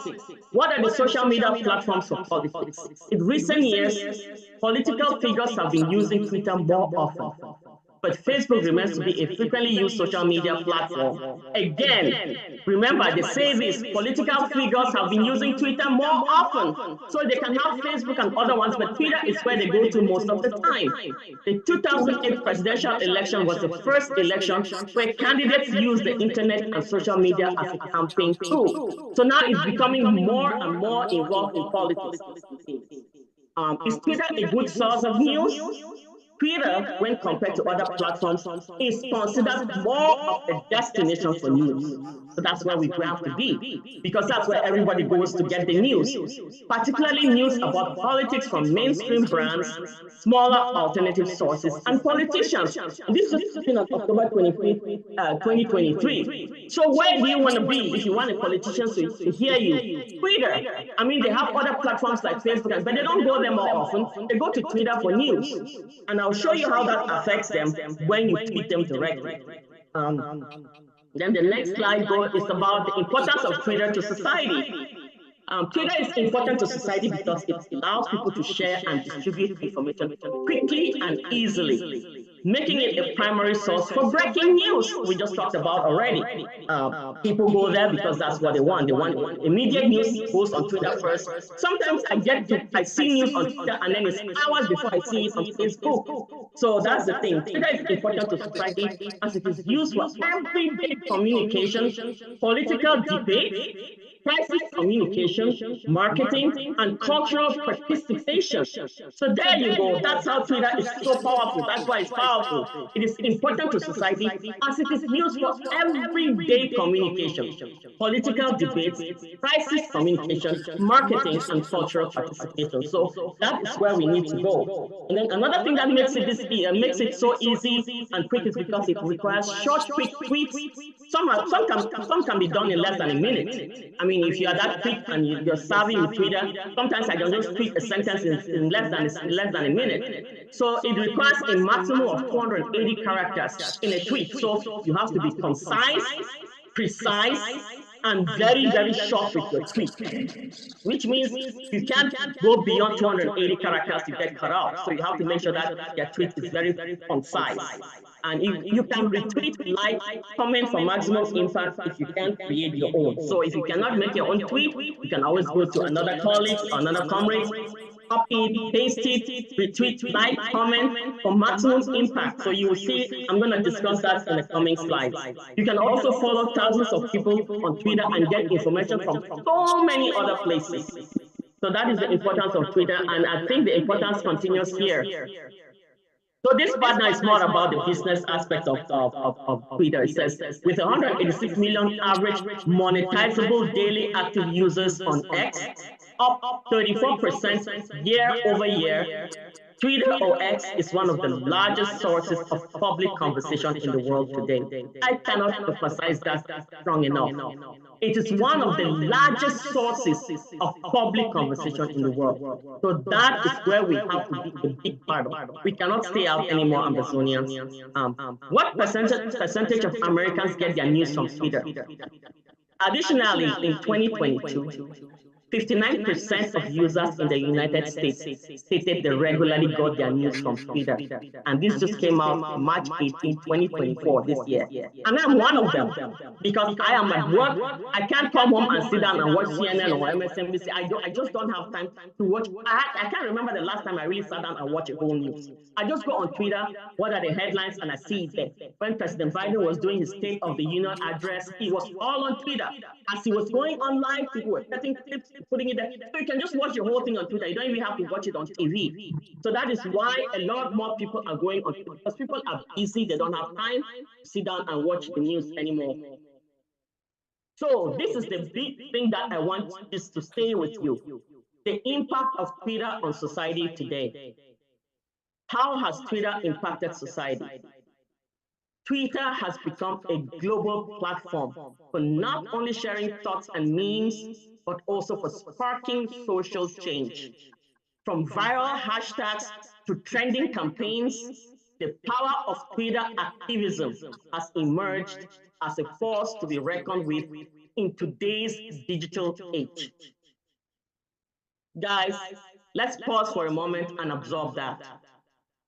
Twitter has become a global platform for not only sharing thoughts and memes, but also for sparking social change. From viral hashtags to trending campaigns, the power of Twitter activism has emerged as a force to be reckoned with in today's digital age. How can we not be participants in this? How do we expect our stories to be out there when we're not a part of Twitter? Because that's where everybody goes.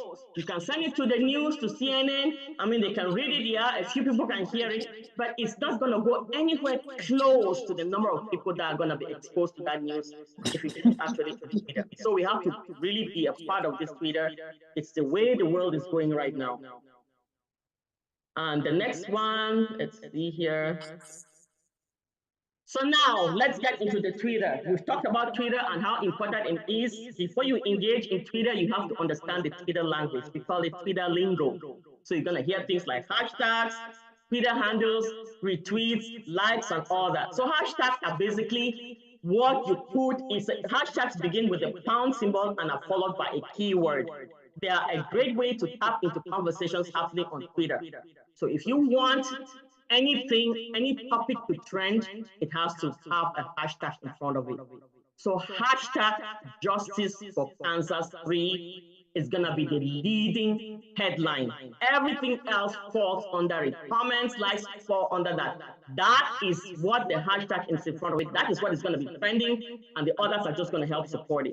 So you can use them in your bio, your tweets, and even type in hashtags to search in the discovery page to find relevant accounts and threads. And when people want to find the hashtag that we're working on, they can just go on the search and just enter hashtag and type that name, and it will come up. You'll see the conversation, and you can just join in. So that's why it's good. And then handles is just your profile name. So you have to put this at. You see this at, it will just go in front of your profile name. So we'll talk about that in the later slides that are coming. Retweets. It's much like a share on Facebook. You retweet a goal for your content. I'll talk about that in the next slide. You can retweet content you see on Twitter by simply clicking the button below the text, and the picture is coming forward ahead. It will then show on your profile.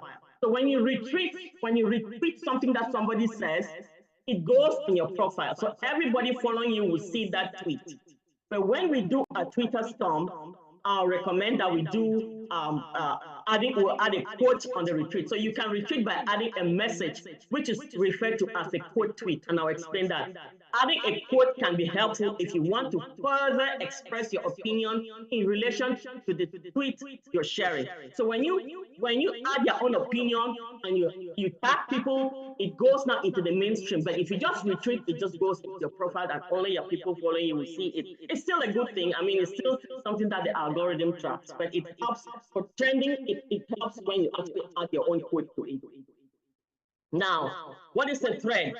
All right, this is an example of a tweet from our president, Samuel Sako. So that is a tweet that he made. So if you're talking about threads, every response that you respond to this particular thread, a particular tweet forms a thread. So if you click on the comment, you see everything, every response to that particular tweet is a thread. So it's a series of connected tweets that allows you to provide additional information about the same tweet. So, and then likes, if you go under somebody's tweet, you're gonna see all these signs here. You're gonna see the like button is heart-shaped, it's usually white. And then when you click that you like it, it's gonna turn red. So you can just like that, and that's also a good thing because it trends as well. So under President Sako's tweet, you can see this this little bubble here. That tells you how many comments have been made under that tweet. And then this square thing here, that's the retweet. Retweet, now with X, they call it repost. So it's the same thing, retweet, repost. And then the hard thing is likes. And then this is what I want you guys to keep an eye on. And this is very, very critical. Whether people like your, liking your post and retweeting is important for trending. We have to do that. But this tells you how many people have seen that tweet. There's a lot of people that come, they don't do anything, they don't like, but they will read that tweet and just pass and go by. They're not going to react.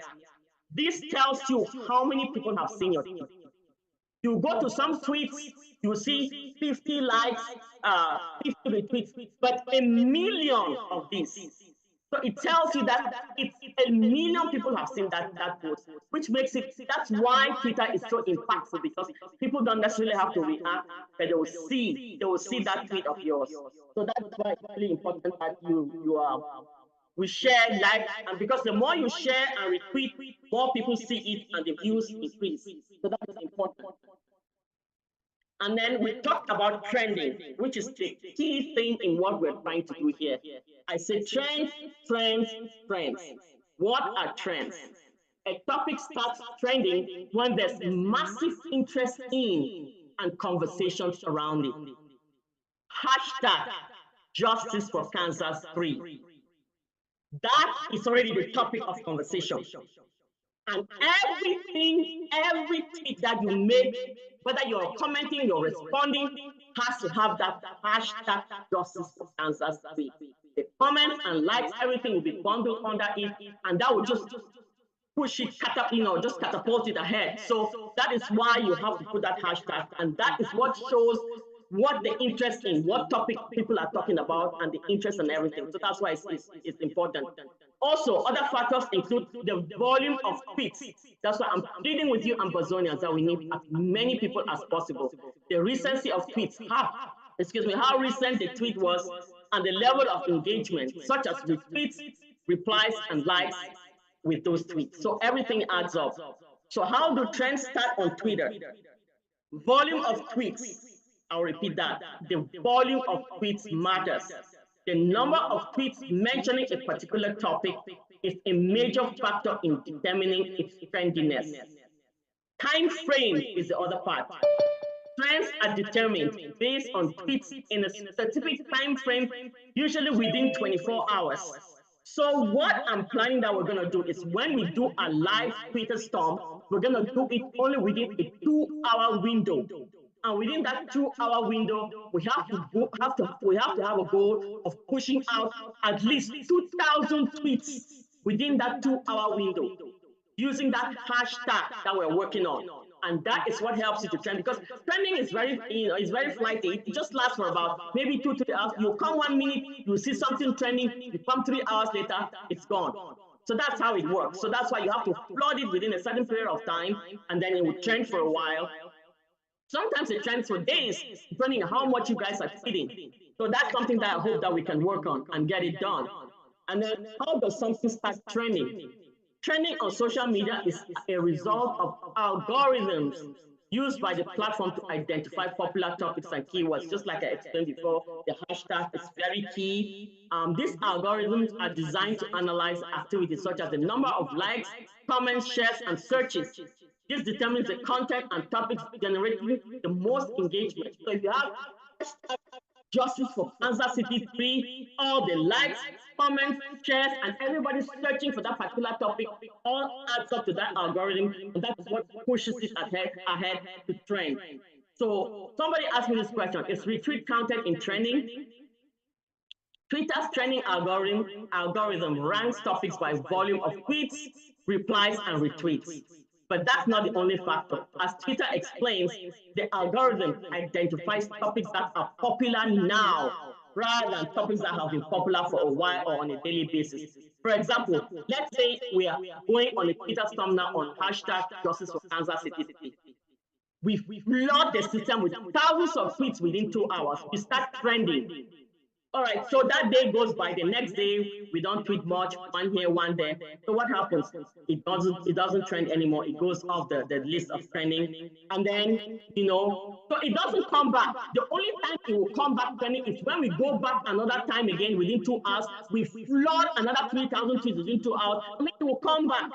But the good thing about this whole thing is that if we start this hashtag Justice for Kansas 3, and let's say we've accumulated 2,000 posts under it, every time we post, the number just goes up. So it just keeps accumulating. That's why when you go on Twitter, you can see some posts, some topics having like 3,000 posts. Why is that? Because it's cumulative. Every time somebody puts a hashtag Justice for Kansas, it will just keep accumulating. So that's how it builds up.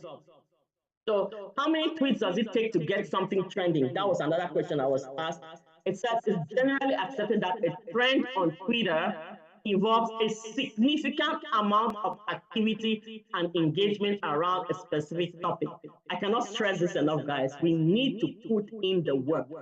There has been speculation that on average, a topic needs more than 112,000 tweets to reach the top 10, and more than double that to be the top 3. I mean, we know that these stars, people like Beyonce, they have like 5 billion followers, or maybe 20. Some even have, I don't know how many million. So if each of those million people tweet 10 times, so that's just gonna break the Twitter chart. So that's why it's easy for some of them to easily make it, because I have this large number of following. So that is why we need a large number of Twitter warriors in Ambazonia, so that every time we join hands and do it, creates an impact. It's hard for one or two people. Sometimes I see lone Ambazonians, one will post here, one will post there. I mean, it's good to tweet. It's very good to tweet, but to create an impact, to trend, you need a large volume. So that is what we really need to work on. And then again about the trending. When is the best time to get maximum impact for the work we put in? The best time to post on Twitter or X is at 11 a.m. on Monday and 11 a.m. on Friday. Tweets posted at those times tend to have the highest engagement rates, according to Buffer's analysis, more than 1 million tweets. So tweeting at 11 a.m. on most weekdays yields solid engagement on most days of the week, which makes sense. So according to a demographic data from Statista, almost 40% of Twitter users are between 25 and 34 years of age, and they are likely to check their app during their lunch breaks or downtime. So that is why these certain periods of time are important. You can't just wake up in the middle of the night on Saturday and say you want to storm tweet and expect to get any good results. It's not really gonna create much impact. So we have to be strategic, because we know we need a lot of people to do it, and we don't have many people. So you have to figure out a time when you're gonna get the maximum impact for the work you're putting in. So you have to do all this research, so we know when to engage our people so that it can really work. Now, how to create your Twitter account or X account. I'm not going to go through it with you guys, because I sent you a clip from YouTube. It is very easy, but all I'm begging you guys is that just go ahead, go through that YouTube and try to figure it out. If you can't figure it out, or something is, it's hard for you, just message me privately. So you just get on the app. What you need to do I just copied all these directions from that YouTube channel too. I just listened to it and I just wrote everything down. It says to get the X app. Is now X, not Twitter. So don't go looking for Twitter. I keep saying Twitter because I'm used to it, but it's X. So you get the X app from the App Store or Play Store, and then you tap on login or sign on, and then you tap on create account, and then you fill in all the required fields, which would include your name, email. Twitter, X now is very, very, very they need your personal information for a lot of reasons. So they're going to ask you for your email. They're going to ask you for your phone. I think they ask for date of birth now. I don't know. They are very, very, very specific, because there's been a lot of bots. Bots are these machines that people just send out on Twitter to go and tweet. They're like normal human beings. They'll respond to you, and you think that it's somebody live who is responding, when it's just a bot. And some of these people do it, like, during elections, there was a lot of news that there was election election interference from all these bots and all that on social media. So they're trying to crack down on that. So that's why they're asking you for all those personal information, because if anything happens, they want to track you and know who's sending out the tweet. So when they ask you for all that private information, it's because that is why. And then before they will allow you to sign up. And then you get, when you enter your email, make sure it's your real email, because they will send you a verification code in your email. And then you have to go out, go to your email, get that verification code, come in there and enter it, and then it will open up for you to continue. And then it will ask you to generate your password for your account and pick a profile picture. If you don't want a picture, there's always a default image you can select, and then you go next. And then now you choose a username as your handle, and you have that at in front of it, that character in front of it. So what is being suggested is that when you're choosing your Twitter name, we are fighting a political fight, or we're fighting for our freedom, and we have to be very honest. It is a good idea to use your name. My Twitter handle is at Millie for Red. Millie is the short version of my name, Mildred. So that looks real. Don't go picking some kind of off name like, Sparks, whatever, some kind of weird names that are really, somebody who can look at it and not take it seriously. So use your real name, at least, or a short version of it, so that it looks like this name belongs to somebody. So that is a recommendation that I will tell you guys. So make sure you pick a name that is really that looks like a real person's name, and then you follow up the prompts to complete your sign up. And then, I can't go through all that. So if you go to the YouTube, it has a good video. Just follow that video and privately message me if you have a problem, and then you're set. Then you have your account. And then the next thing is, now that we know all this and we've created our accounts, what is our game plan? Because we need to know how to move with this new Twitter thing in our hands. So the first thing that everybody has to do, every Twitter warrior, is follow our President Sako on Twitter. Like, share, and comment on all his posts. You cannot have our president posting and you have only 2 comments, 3 retweets, 4 likes on it. It doesn't look good. When we go and say our president, Samuel Sako, a lot of these people go to his page to see what's going on. Now, if they go there, they see his tweet. President Sako has tweeted. It's only 2 comments, 5 comments, and all. It doesn't give him that power on social media that he needs. That most of these look at Donald Trump has. Go on one Donald Trump tweet and see how many likes and retweets he has under. Even a lot of all these senators and all that, when they tweet, you see a lot of likes, comments, and shares and views. So we want to give our president power on social media. And trust me, guys, when he gets that power, it's really good for all of us. So we need to be able to do that. It's just not a good look for our president to tweet and there's not enough likes and retweets, because that's where everybody's going. The second thing is we need to work hard to make justice for cancers free, and hashtag www.ambazoniagenocidellibrary.com to trend on Twitter by organizing weekly or bi-weekly live storm tweeting. That is something that we have to get in the habit of doing, especially now, do as much as we can to create some impact. Another important thing is to create our own community to make sure that we all follow each other. So what we're going to do is we're going to try to get every Twitter warrior's Twitter handle. So I think we might be able to do that on our forum where we can copy and paste, or I'm thinking that maybe you can send it to me privately and then I can compile everything and put it on the list. Either way, it will work. So we can have to collect everybody's Twitter handle so we can follow each other. So that way, once we are following the president and we're following each other, we have a community. If the president tweets something, we don't have to go asking for it. I'm in Facebook now. Sometimes when the president sends out an important tweet, you know what I have to do? I have to go there, copy it, run to Facebook, attach it, and send a link and start telling people to go there and like, comment, or share. That is a lot of work. But if we are all connected as a community, as soon as the president tweets, we all see it on our Twitter pages. And we just like, comment, and share.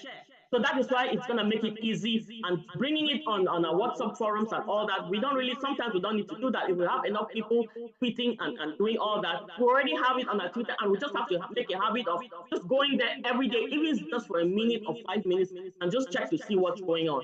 And then each warrior should set their own personal goals for how many tweets to send out a week, a minimum of 10.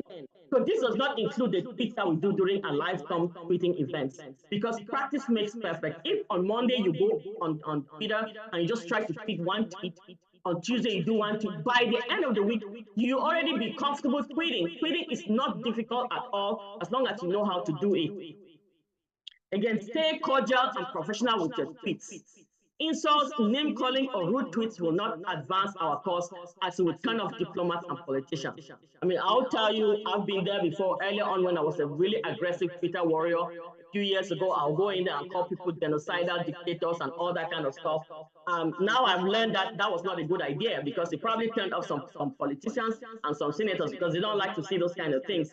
We just need to state our case, and I'll always advocate that we compare our brothers in Kansas City to the people of Ukraine and the people of Palestine fighting for their freedom.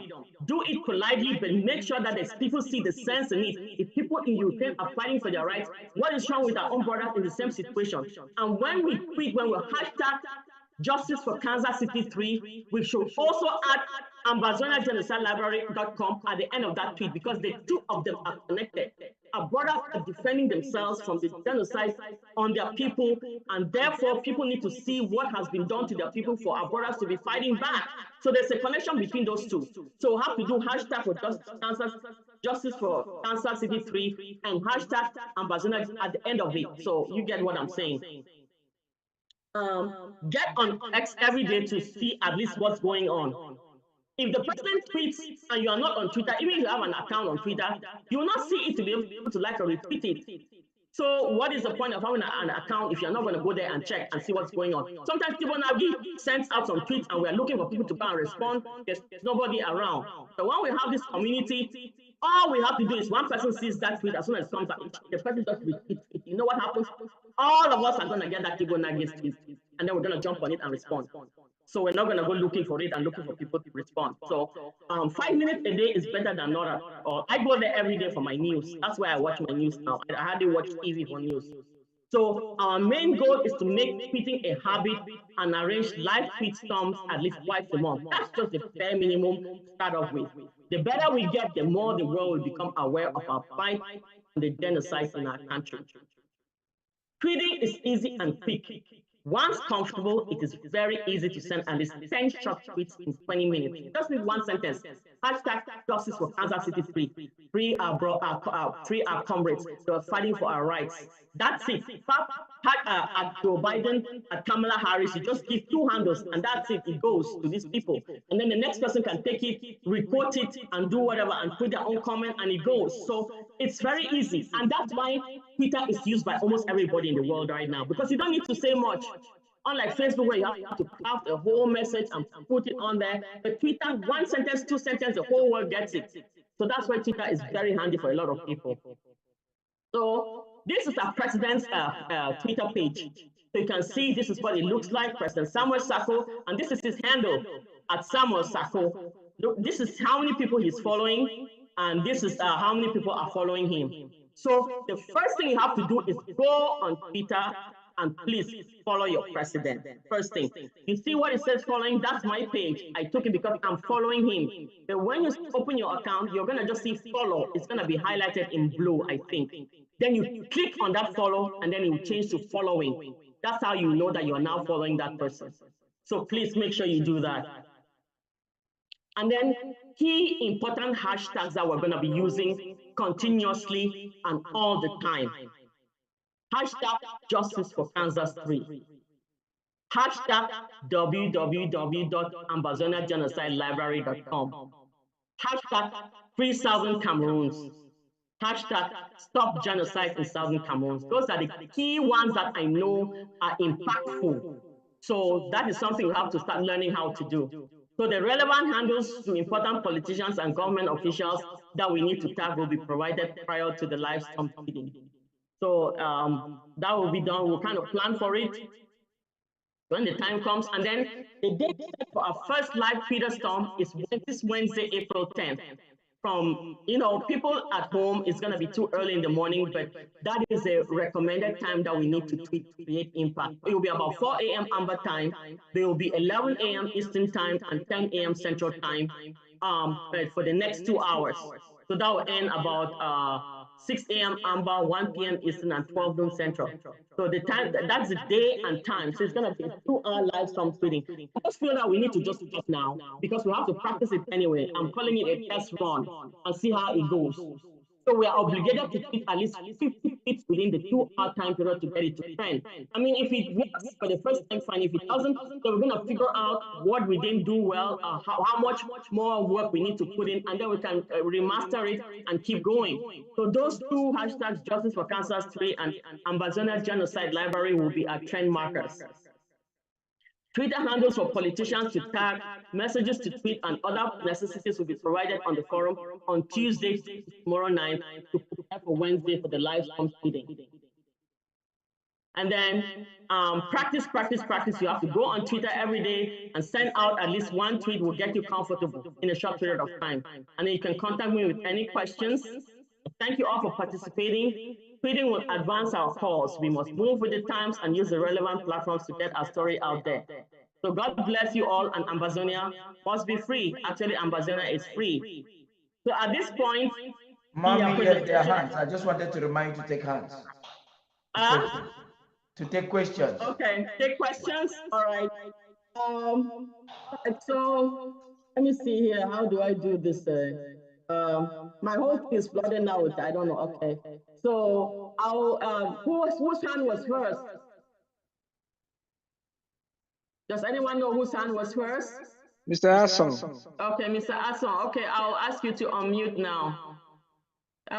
Kadi, I asked to unmute, so I've sent you something to unmute. Can you see it? I'm still learning this, so. Asked to unmute. Is there anything I need to do, Paddy, to get him to unmute? No, that's all. You have asked him. I've also asked him. He should just unmute himself and speak. If perhaps he's not there, then Mayor Carey can go ahead. Okay. All right. Yes. Can you hear me? Yes, I can hear you now.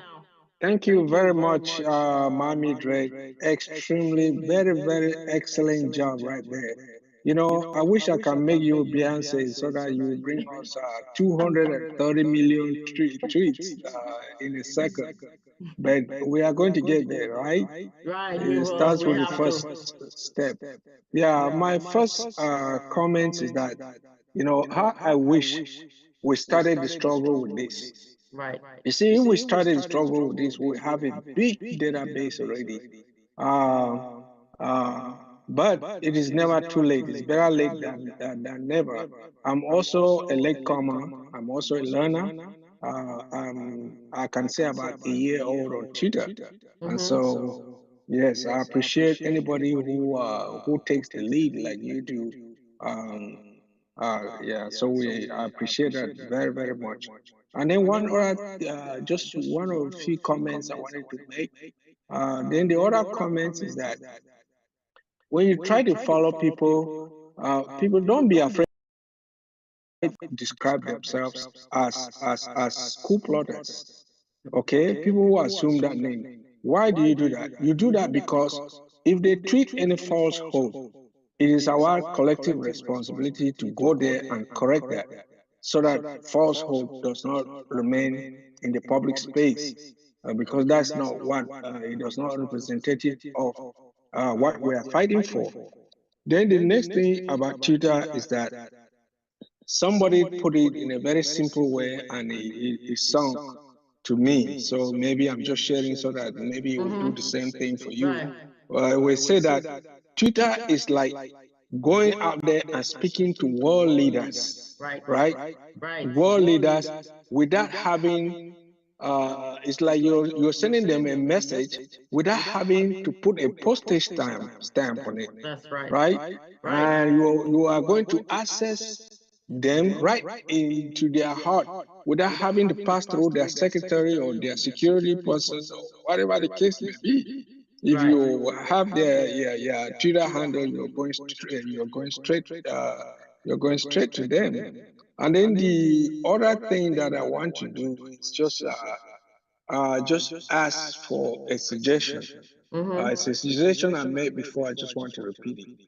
I think this effort is so very important that I would think that it will make sense for us to do this presentation during one of our APP or during one of our town halls, because the larger audience we target with this information, I think the better for us. Yeah, I don't want to monopolize the comment, but that is just the little bit that I wanted to share. Kudos to you for a good presentation. Thank you. I appreciate that. And just what you said, it's like going and talking to the politicians without a mail stamp or something like that. Another thing you have to understand is that a lot of times these politicians will see those tweets before they even check their emails. The tweets will even prompt them to go check their email. So that's another thing. Because let's say we use their Twitter handle and let's say 30 of us tag one politician, that's about 50 times. You know what happens? All those tags go into his notification box. Do you know what it means to get up in the morning and look on your phone and on Twitter you have 50 notifications? So that's why I was saying that I was just going to go to that part and say, we're going to need to find out the emails and the contact information for those lawyers and prosecutors working on the cases of the Kansas 3, because if we have the Twitter handles and we have the Twitter handles of the legislators in Kansas City and all those people in that area, and we tweet and tag them all, and they get up in the morning and they see 50 notifications, 30 notifications, it's going to make them react. Everybody, no, but even when I see 2 notifications on my Twitter thing, I kind of think about it. So that's how powerful it is. It's like some kind of pressure that you're putting on them, and everybody gets that because they will check their phones and they will check their tweets. Yeah, one late thing that I almost forgot. You know, if you attach your email to your Twitter handle, that is one way that you can get notification. I get more notification by my email through my email. Yeah. Right. So that even if you are not able to get into your account, you know that there's a tweet out there that you need to attend to. Yeah, very true. Yes, very true. That's a good one. Yeah, that's true. Very true. Yes. So are you all done? Yes, I'm here. Thank you, Mommy Dread, for the very wonderful presentation. My hand was up. A few of those things Mayor Carey has talked about it. I think the main thing that I had was that we can just forward the different stages of creating a Twitter handle or to create a Twitter account, even in the fora where people don't want to hear about Ambazonia, because inside there are some people there that can just learn how to open an account, and once in a while they can just jump in and tweet something at the time that is trading, and it will help. And I was also going to say that during one of our occasions that we have a big audience, maybe even when the president is there, and after that when people have not gone out, if you happen to be there, you can just you don't need to go through all this education. You just explain how Twitter accounts can be created. Once they create it and then they have an opportunity to join us, then they will ask questions and know how to tweet or not. So that was the thing that I had in my mind, that we can forward just those the YouTube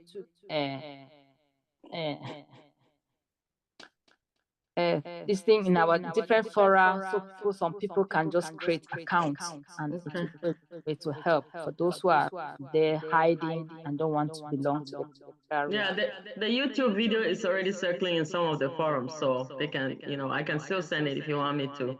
No, it's for us who are here, even in our cultural groups. Okay. amongst us Ambazonians, because only in ABC everyone has seen. I'm talking about sending it to our different cultural groups or village groups. Okay. Yes. Yeah. So Thank okay. you so much. That was a wonderful presentation. Thank you too. I appreciate you guys being here. Yeah, thank you. Thank you. So who is next on the list? I see it's Comrade Ason Festus. Has he spoken? Not yet. Can I ask him to unmute again?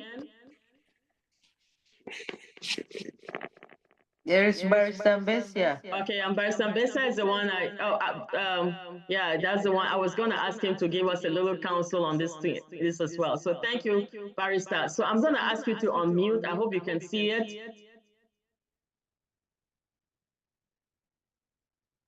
Yeah, thank you for having me, and thank you for the lesson.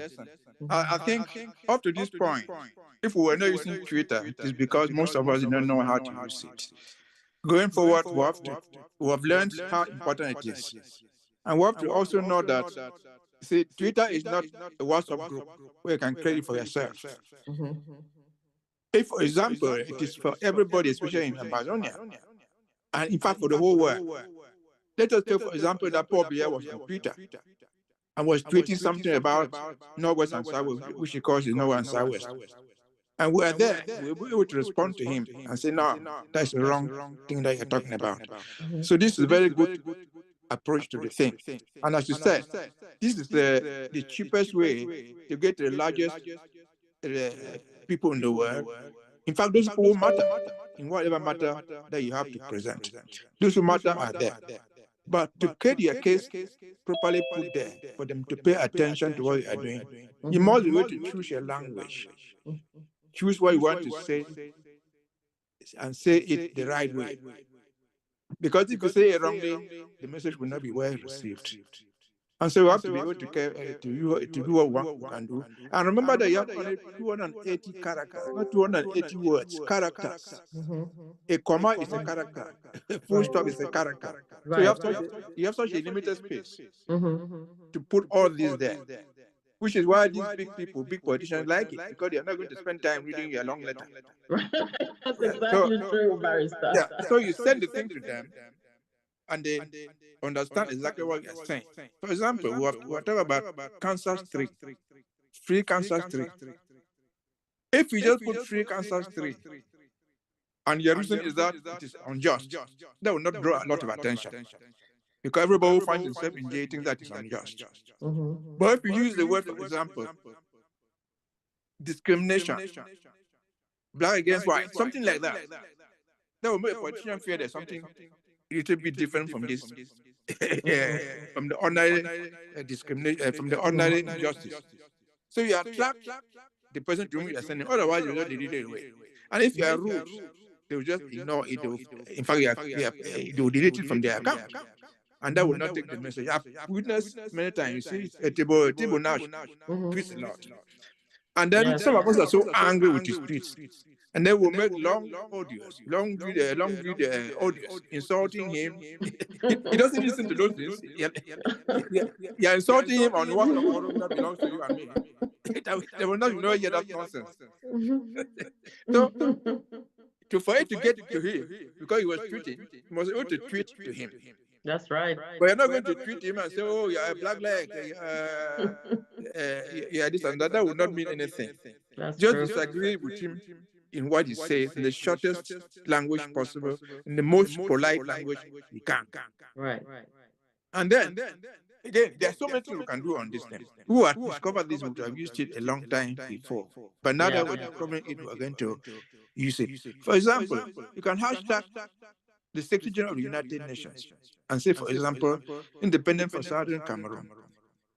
Independent by joining, not an option. Resolution 1608, not an option. Things like that. It will go to Secretary General of the United Nations. It will go to other members of the United Nations. Then they will start to ask, what is independent by joining? That will attract them. That's true. That will attract them to read. And so they cannot say that they have not done it. I think we have not used this tool before. I'm going to do some research and see if the ICC is on Twitter. If we had the ICC on Twitter, we would have been reminding them 1 million times over that genocide is going on in our own place. Yeah, so Barrister, sorry to interrupt. Can I just ask you a favor to help us come up then with a hashtag for the Kansas City? Because you're saying if we use hashtag justice for Kansas 3, they might just ignore it. So what word can we use as a hashtag to get the attention? No, you can still put justice for Kansas 3, but that you're not just going to put those 3 words. You're going to put something in Yes, addition we're to going that. to type after that. Yes. Yeah, what That's just follows going to that? be. What follows that is what is important. Why do you think you want justice for it? We have, for example, hashtag genocide library. But genocide library is there.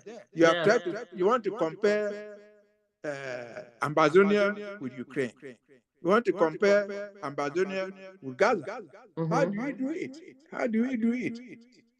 Then the way you, for example, you can say, for example, Kansas 3, they are not terrorists. They are freedom fighters. Right. You don't need to write all this sentence. Not terrorists, freedom fighters. Everybody knows what they are trying to talk there. But if you want to write the whole sentence, oh, your characters are finished. Kansas 3, not terrorists, freedom fighters. That's right. Then, Will help. then you say, they can go down and say you want to compare it with Ukraine. You say Ukrainian Americans sending aid to Ukraine. Jewish Americans sending aid to Israel, fighting for freedom of their people. Things like that. Fighting for their people. These are just things that will not even take half of it, 280 characters. But everybody will understand that you're saying that this guy, because this is you know what you're talking about. When you compare Ukraine, President Biden understands what you mean. Mr. Trump understands what you mean. All senators understand what you mean. Or Israel. The Israeli Prime Minister understands what you mean. Right. And so you want to say there's genocide going on. As I've said this, you say, well, genocide in Cameroon against Amazonia. By B, trained by Israel. B, trained by Israel. That is enough. The American allies with Israelis will know that they have some training in Cameroon of their soldiers who are taking around and committing genocide. They will try to find out. And so if you say that, if I say that, and you come and support, another person supports, a stranger, tribunal should support, because you know there's something that's not going there. Some other stranger will support. Right. So the way we use the language, the choice of our words is absolutely important. That's Again, right. especially because we are limited with space. You cannot use more than 280 characters. And so you say exactly what you want, that will have the impact. What you want, you must imagine the impact that you will have on the people. So it is important, especially on all things that we do, if we can almost hashtag genocide library, people will click that in open. People will say, I think, will click that in open, and most of them will realize that there's something terrible, unusual going on. And so I think that's a little I can add. You have said almost all what I would have said. Thank you very much. Thank you. So we're gonna be looking up to you to help maybe craft some words that we have to use, and then we can just from there know what to do. Because this is all politics. We don't want to mess up our chances, so we have to word things correctly. And people who don't know how to tweet, we can just write things and put them on the forum. They can just copy and paste, and then just attach Twitter handles for all those other politicians. And the key, Mommy, I was just about saying that we'll be putting short things like Barrister is saying. Yes. On the but there's a good thing you mentioned that I want people to do. It's always good to share a person's tweet and then reshare it and quote it. Maybe you can just quote with the hashtag that Barrister Tim is saying. Justice for Kansas City 3. Add 1 or 2 words when you're quoting. It's very important. I watch Barrister Tim. He does that all the time when the president. Right. So, Because before I end, excuse me 1 minute. You see, this hashtag thing, there's nothing like coup plotters. Let the coup plotters be there, because we'll have the opportunity to counter their own version of the of the story. It's good if I had the way to put all them there, they should join, because they will try to put a counter narrative which will be so unpopular they themselves will withdraw. So again, it's not a wash-up group that you can exclude someone. So the larger the group, the larger the people you can reach, the better for you. That's right. So I think our main goal right now, Barrister, is to get the information of those the prosecutors and the judge of the people handling the Kansas 3, so we can tweet them directly. It's going to be very, very impactful if we have to tweet them directly as well. The rest of I will try to get that information. I don't have, but I will try to get it. I think Pastor Please. Gana will help us if you can. Yeah, because I mean, if they get it directly and they know that it's going on Twitter, that will create an impact. Yes, thank you. All right, thank you. Anybody next? Because I'm busy listening and There is Constance. Constance. Okay, my God. Okay, let me ask her to. Okay, I think I unmuted already. Okay. Yes, Mom, Mildred, I'm so grateful for this training because a lot of times I feel so heartbroken when the president puts out a tweet. It's about a week, it's not up to 50. And sometimes I copy it and I will post it on almost every forum. And I keep checking and it's not going anywhere. Yeah. You know, it is, I'm so grateful for this. And in one of the forum, I try to encourage people in there. I found out that most people don't know how to get the Twitter handle. They don't know how to do it. So I was trying to, I myself, like 2020, I didn't know, I didn't know, I had to beg my child. I said, can you help me with this Twitter? And they helped me created the Twitter. And since then I started using it. So we can even encourage, because most of the children now, they are so sharp in these things. So we cannot stay behind. We cannot stay, we should learn to ask for help, because you will be surprised what a child that you have in the house can do for you. So yeah, so we encourage ourselves, even in our local government areas, we encourage ourselves so that we can get this together. I mean, having just 29 of us on Twitter, I mean, looking at the war that we had at hand, right? You know, and the work we have to do, we think we need to do something more. At least bring this number to over 200 or so. Yeah, You know, I think so the thank you so reason much. is because thank you. Sorry for interrupting. I think the reason is because people do not know that they have a huge weapon lying in the grass beside them, and they prefer to go around hitting things with a broomstick when they have a big weapon covered in grass. If they realize that, then they will be able to really use it. So we need to make them understand that they're crying every day. The world is not listening. The world, but you have the Twitter right there. The world will listen if you use it. So as long as we educate them, and once Ambazonians realize the power of Twitter, trust me, it will be game over. Once they realize the power of Twitter, it will be game over, because that is how you impact politicians. That's how you put pressure on them. That's how once they realize that the world is seeing this thing and they're hearing it, they're going to start readjusting. So that is why it is important to keep hammering this Twitter thing. And it's cheap, easy, and you can just do it laying in your bed. You don't have to go out and sit on a laptop or anything. Just lay in your bed in the morning, you just get up, you tweet one tweet. It's very easy, very easy. So we'll just keep on educating them to be able to know that that is the biggest weapon we have right now. Stop complaining that people are not hearing you if you are not able to get up and use Twitter, because that is what we have, and people will hear us if we use it correctly. Yeah. I don't know what we can do for you to sensitize our population more and more. It will take just a few of us to start doing it. And then when they start seeing reactions coming, then they will know, because that is how you know. If the few of us can put in so much pressure, and then because the people will react. Those we're tagging will react if we put in as much volume as we, they will react, and then people will start realizing that, oh, this pressure is coming from Twitter. Everybody go and then they'll start following. So that's how some people are. But we will just keep pushing, and they'll join us eventually. Thank you. Yeah, we have Pastor Me and Mami Ambazonia. So Pastor Pastor Me. Pastor Me, yes, sorry. Thank you, Maru. Mildred, thank you. Can you hear me? Yes, I can hear you very well. Thank you. Thanks for coming. We can't thank you enough. In fact, we belong to a generation that perhaps is coming in late in the area of tweeting and a few other things that are happening on social media today. But we are happy that you are making us to know what kind of an arsenal we have in our hand and now using it is our discretion. Thank you. I think this is social media, and I will just give a kind of proposal. I requested you to send these things since over the weekend you didn't have. Buddy, can you mute, please? Buddy, mute. Okay, right on. Yeah, I was just saying that social media, the human being is a social element. Right.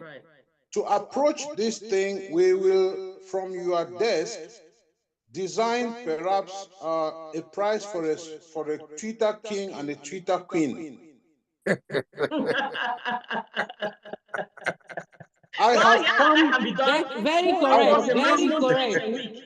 I have come to realize that anything that has a price tag, people rush towards it. Human beings like identification. Somebody likes to call it, I was the Twitter queen of 2024. And that by the time you start doing things, that people start getting interested and start getting their ideas put in place. And before long, they are. Mark the pages of history. December 2nd, 2019 became a landmark date. The nation of Ambazonia garnered recognition from Camara Municipal Bareri, setting the stage for an unprecedented partnership in a bold stride towards fostering deeper ties with the people and nation of Brazil. President Sacco steps into the limelight with the Brazilian press this Monday, April 1st, 2024, at the pinnacle of prime time, 7 p.m. Amba time. History is poised to unfold once more. In an exclusive encounter, President Sacco will grace VB Studio, sharing insights, visions, and the dawn of a new chapter in an interview that promises to captivate. This momentous affair will be streamed live on ABC Amba TV, marking a none-to-be-missed watershed in our shared journey. Tune in, be part of the dialogue that shapes our future. Stay tuned.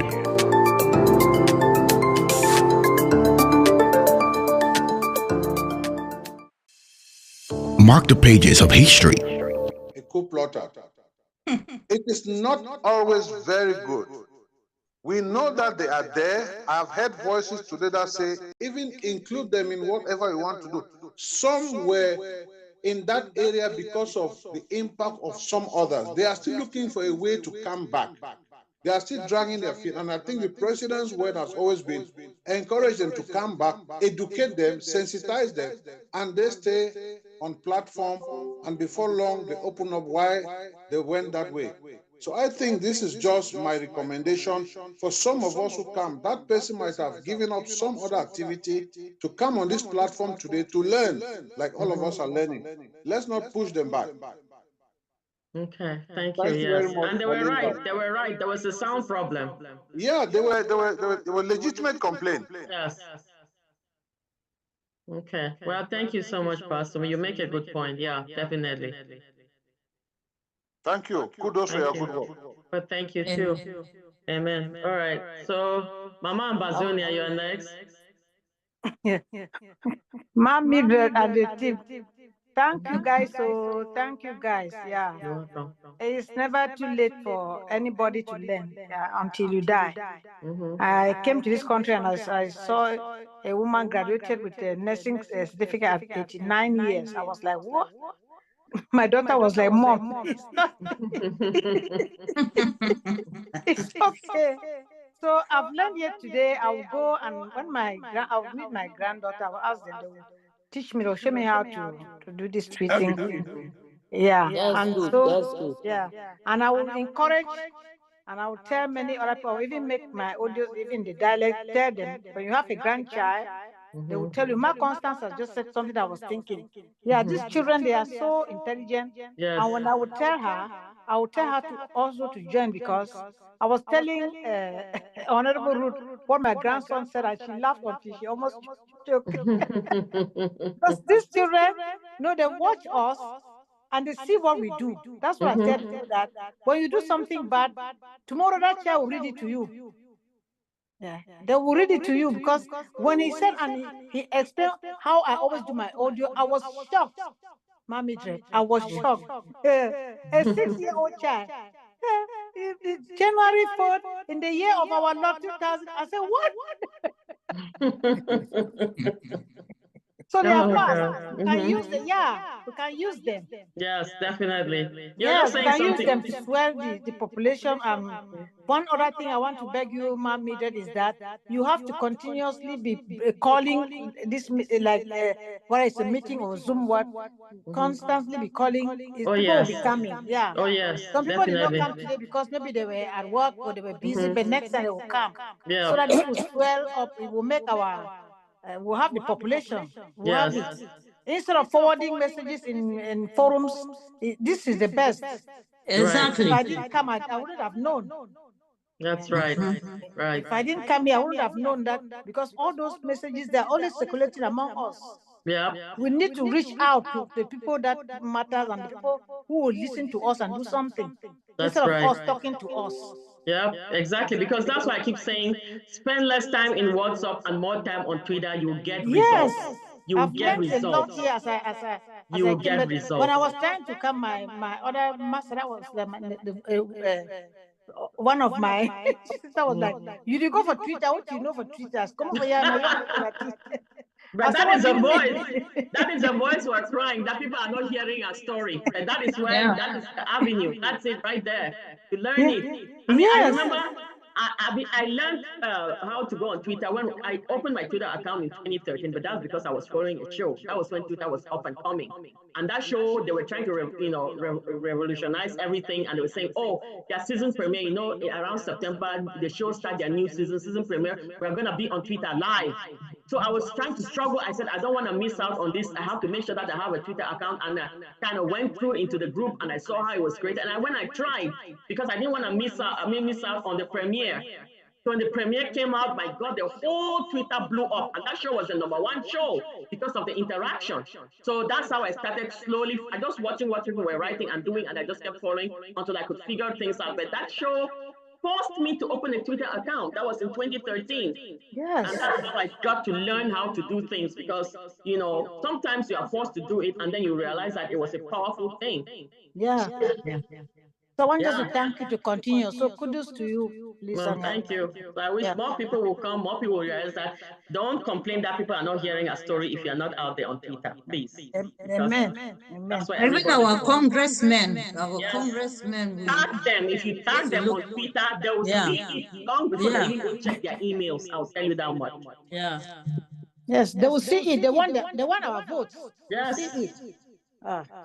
So that's as much as I can say. And I was gonna go into a Twitter, but I can do that next time because it's kind of late now. So next time I do a presentation, then I'll go into Twitter and just go around, just cruise around and show you what it looks like and what's going on, and how many likes and tweets other people, other leaders are getting versus how many likes and tweets our president is getting. You'll be embarrassed. Because, very embarrassed. You'll be embarrassed. It's really something. People don't get it. We stand by our president. We love you. We are with you. But then you don't stand with him when it really matters, because the more followers and likes and comments you have under your post, the more powerful you are on social media. And he needs that. So that's another thing that I'll show during when I have, when next time I do a presentation, I'll go and show them, compare, see what Free Palestine gets under post versus what we get under Free Ambazonia. We have almost nothing. Palestine has millions. Ukraine has millions, likes, tweets, comments, because they've educated the world about their problems. So now the world is involved, and we need to do that. Come out to study. So that's as much as I can say. Yeah.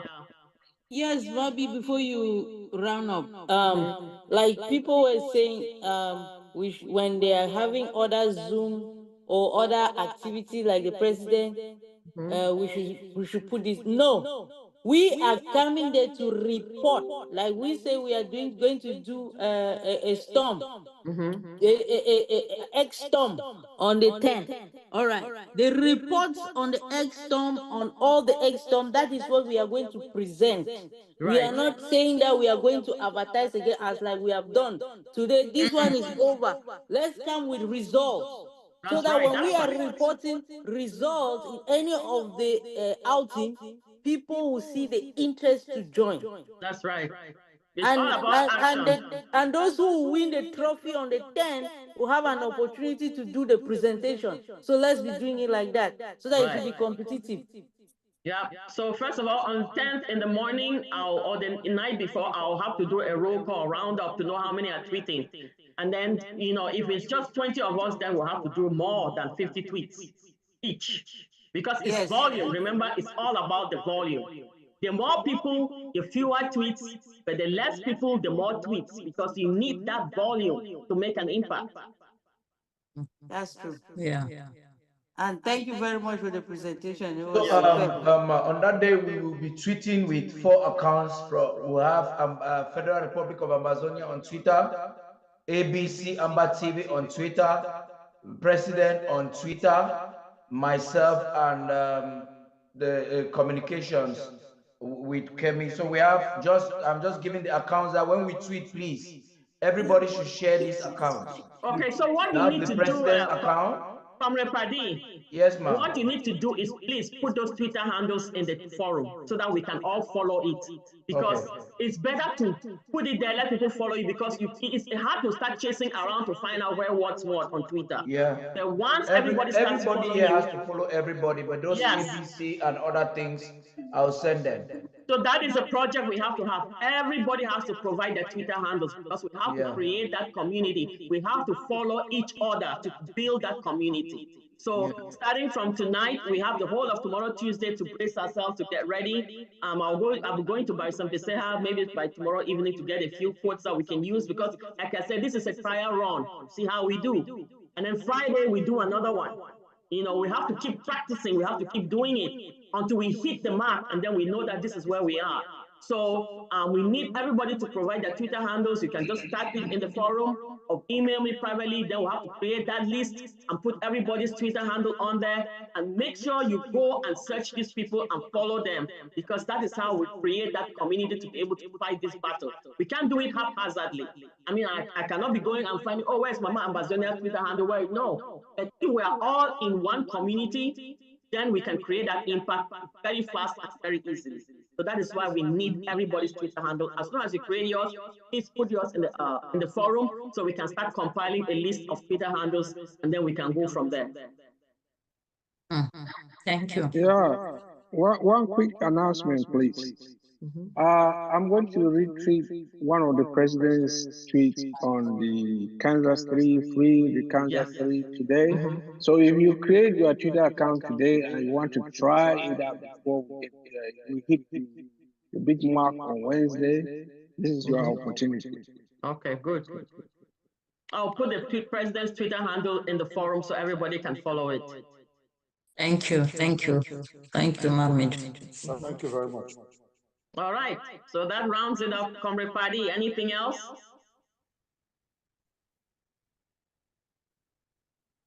His silence means nothing. So all we have to do is Mike, give retreat. you want to give a final speech? Let me be done with the streaming. All right. So anyway, thank you everybody for all of those who have attended this I call it a little brief discussion about Twitter and the importance of Twitter to our struggle. I want to thank you, and I'm really glad that I have had the opportunity. You guys gave me the opportunity to do this. Again, like I said, Twitter is actually going in there and doing the work. We're not going to just talk about it and go find our little corners and sit.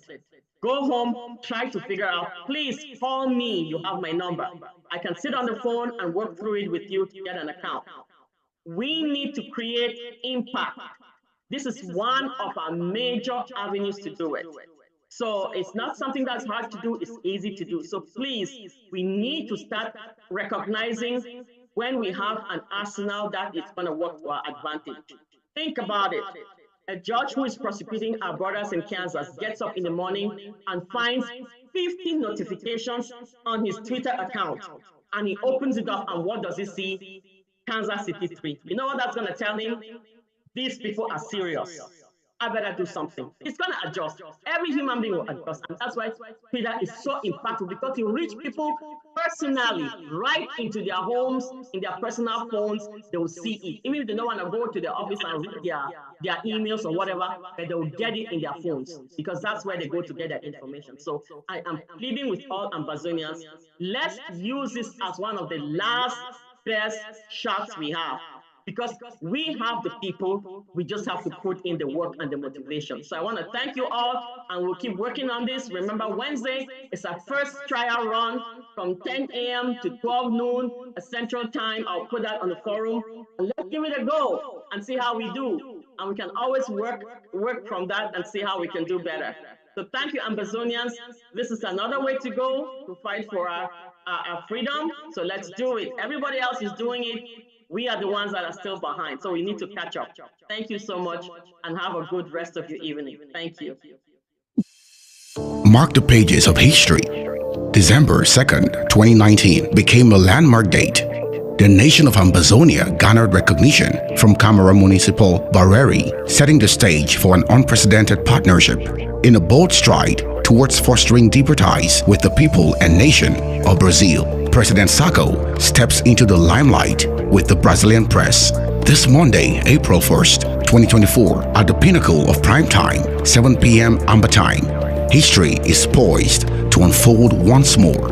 In an exclusive encounter, President Sacco will grace VB Studio, sharing insights, visions, and the dawn of a new chapter in an interview that promises to captivate. This momentous affair will be streamed live on ABC Amba TV, marking a non-to-be-missed watershed in our shared journey. Tune in, be part of the dialogue that shapes our future.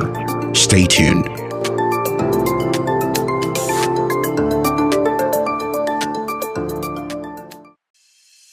Mark the pages of history. December 2nd, 2019 became a landmark date.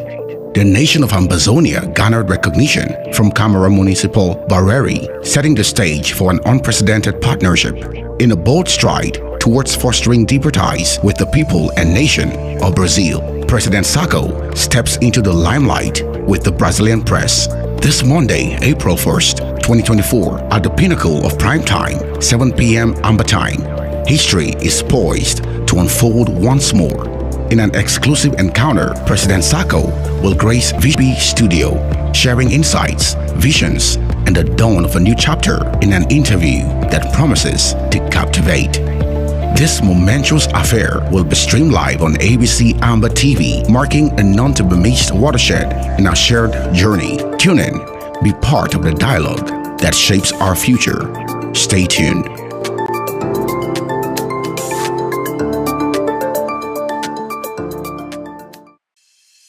Mark the pages of history. December 2nd, 2019 became a landmark date.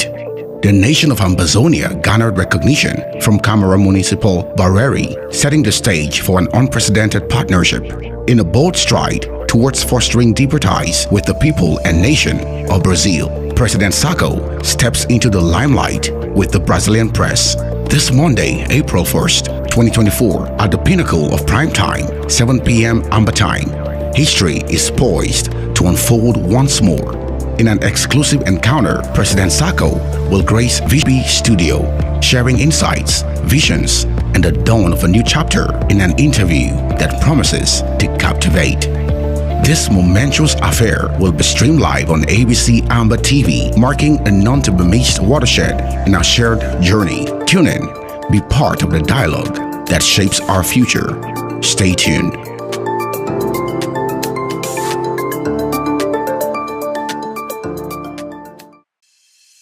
Mark the pages of history.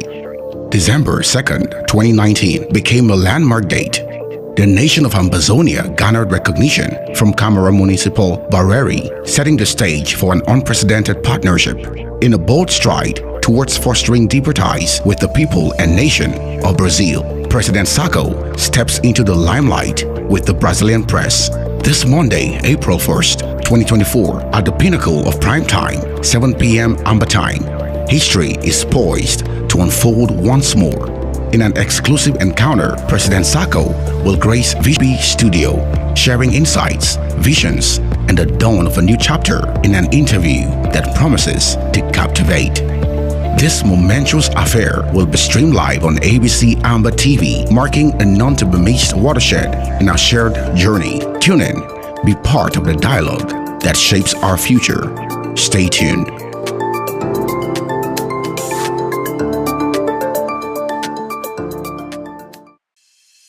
Mark the pages of history. December 2nd, 2019 became a landmark date.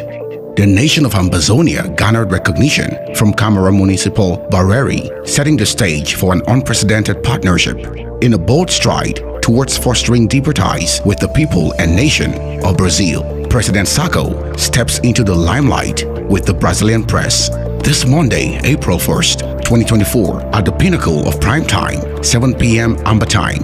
History is poised to unfold once more. In an exclusive encounter, President Sacco will grace VB Studio, sharing insights, visions, and the dawn of a new chapter in an interview that promises to captivate. This momentous affair will be streamed live on ABC Amber TV, marking a non-to-be-missed watershed in our shared journey. Tune in, be part of the dialogue that shapes our future. Stay tuned.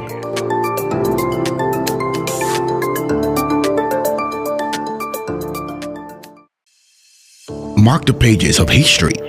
December 2nd, 2019 became a landmark date.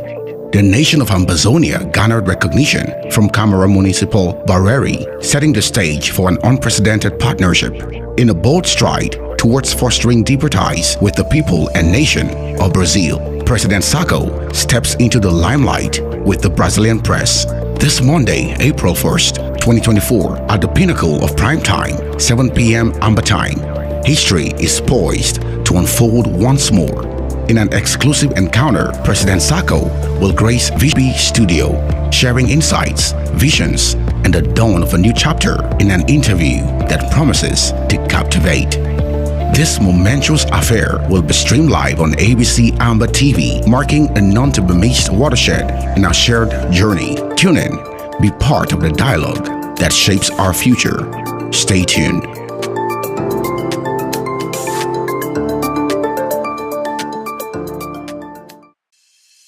Mark the pages of history. December 2nd, 2019 became a landmark date.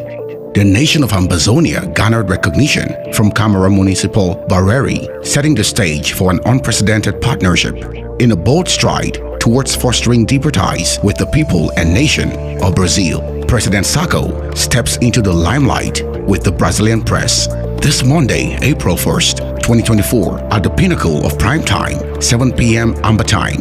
History is poised to unfold once more.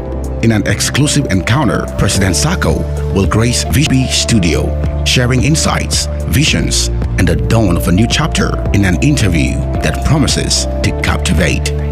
This momentous affair will be streamed live on ABC Amber TV, marking a non-to-be-missed watershed in our shared journey. Tune in, be part of the dialogue that shapes our future. Stay tuned.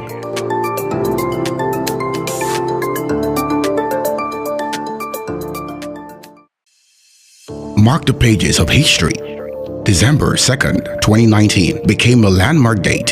The nation of Ambazonia garnered recognition from Camara Municipal Bareri, setting the stage for an unprecedented partnership in a bold stride towards fostering deeper ties with the people and nation of Brazil. President Sacco steps into the limelight with the Brazilian press this Monday, April 1st, 2024, at the pinnacle of prime time, 7 p.m. Amber time. History is poised to unfold once more. In an exclusive encounter, President Sacco will grace VB Studio, sharing insights, visions, and the dawn of a new chapter in an interview that promises to captivate. This momentous affair will be streamed live on ABC Amber TV, marking a non-to-be-missed watershed in our shared journey. Tune in, be part of the dialogue that shapes our future. Stay tuned.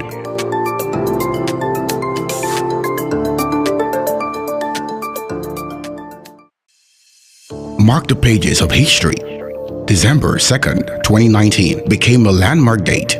the nation of Ambazonia garnered recognition from Camara Municipal Bareri, setting the stage for an unprecedented partnership in a bold stride towards fostering deeper ties with the people and nation of Brazil.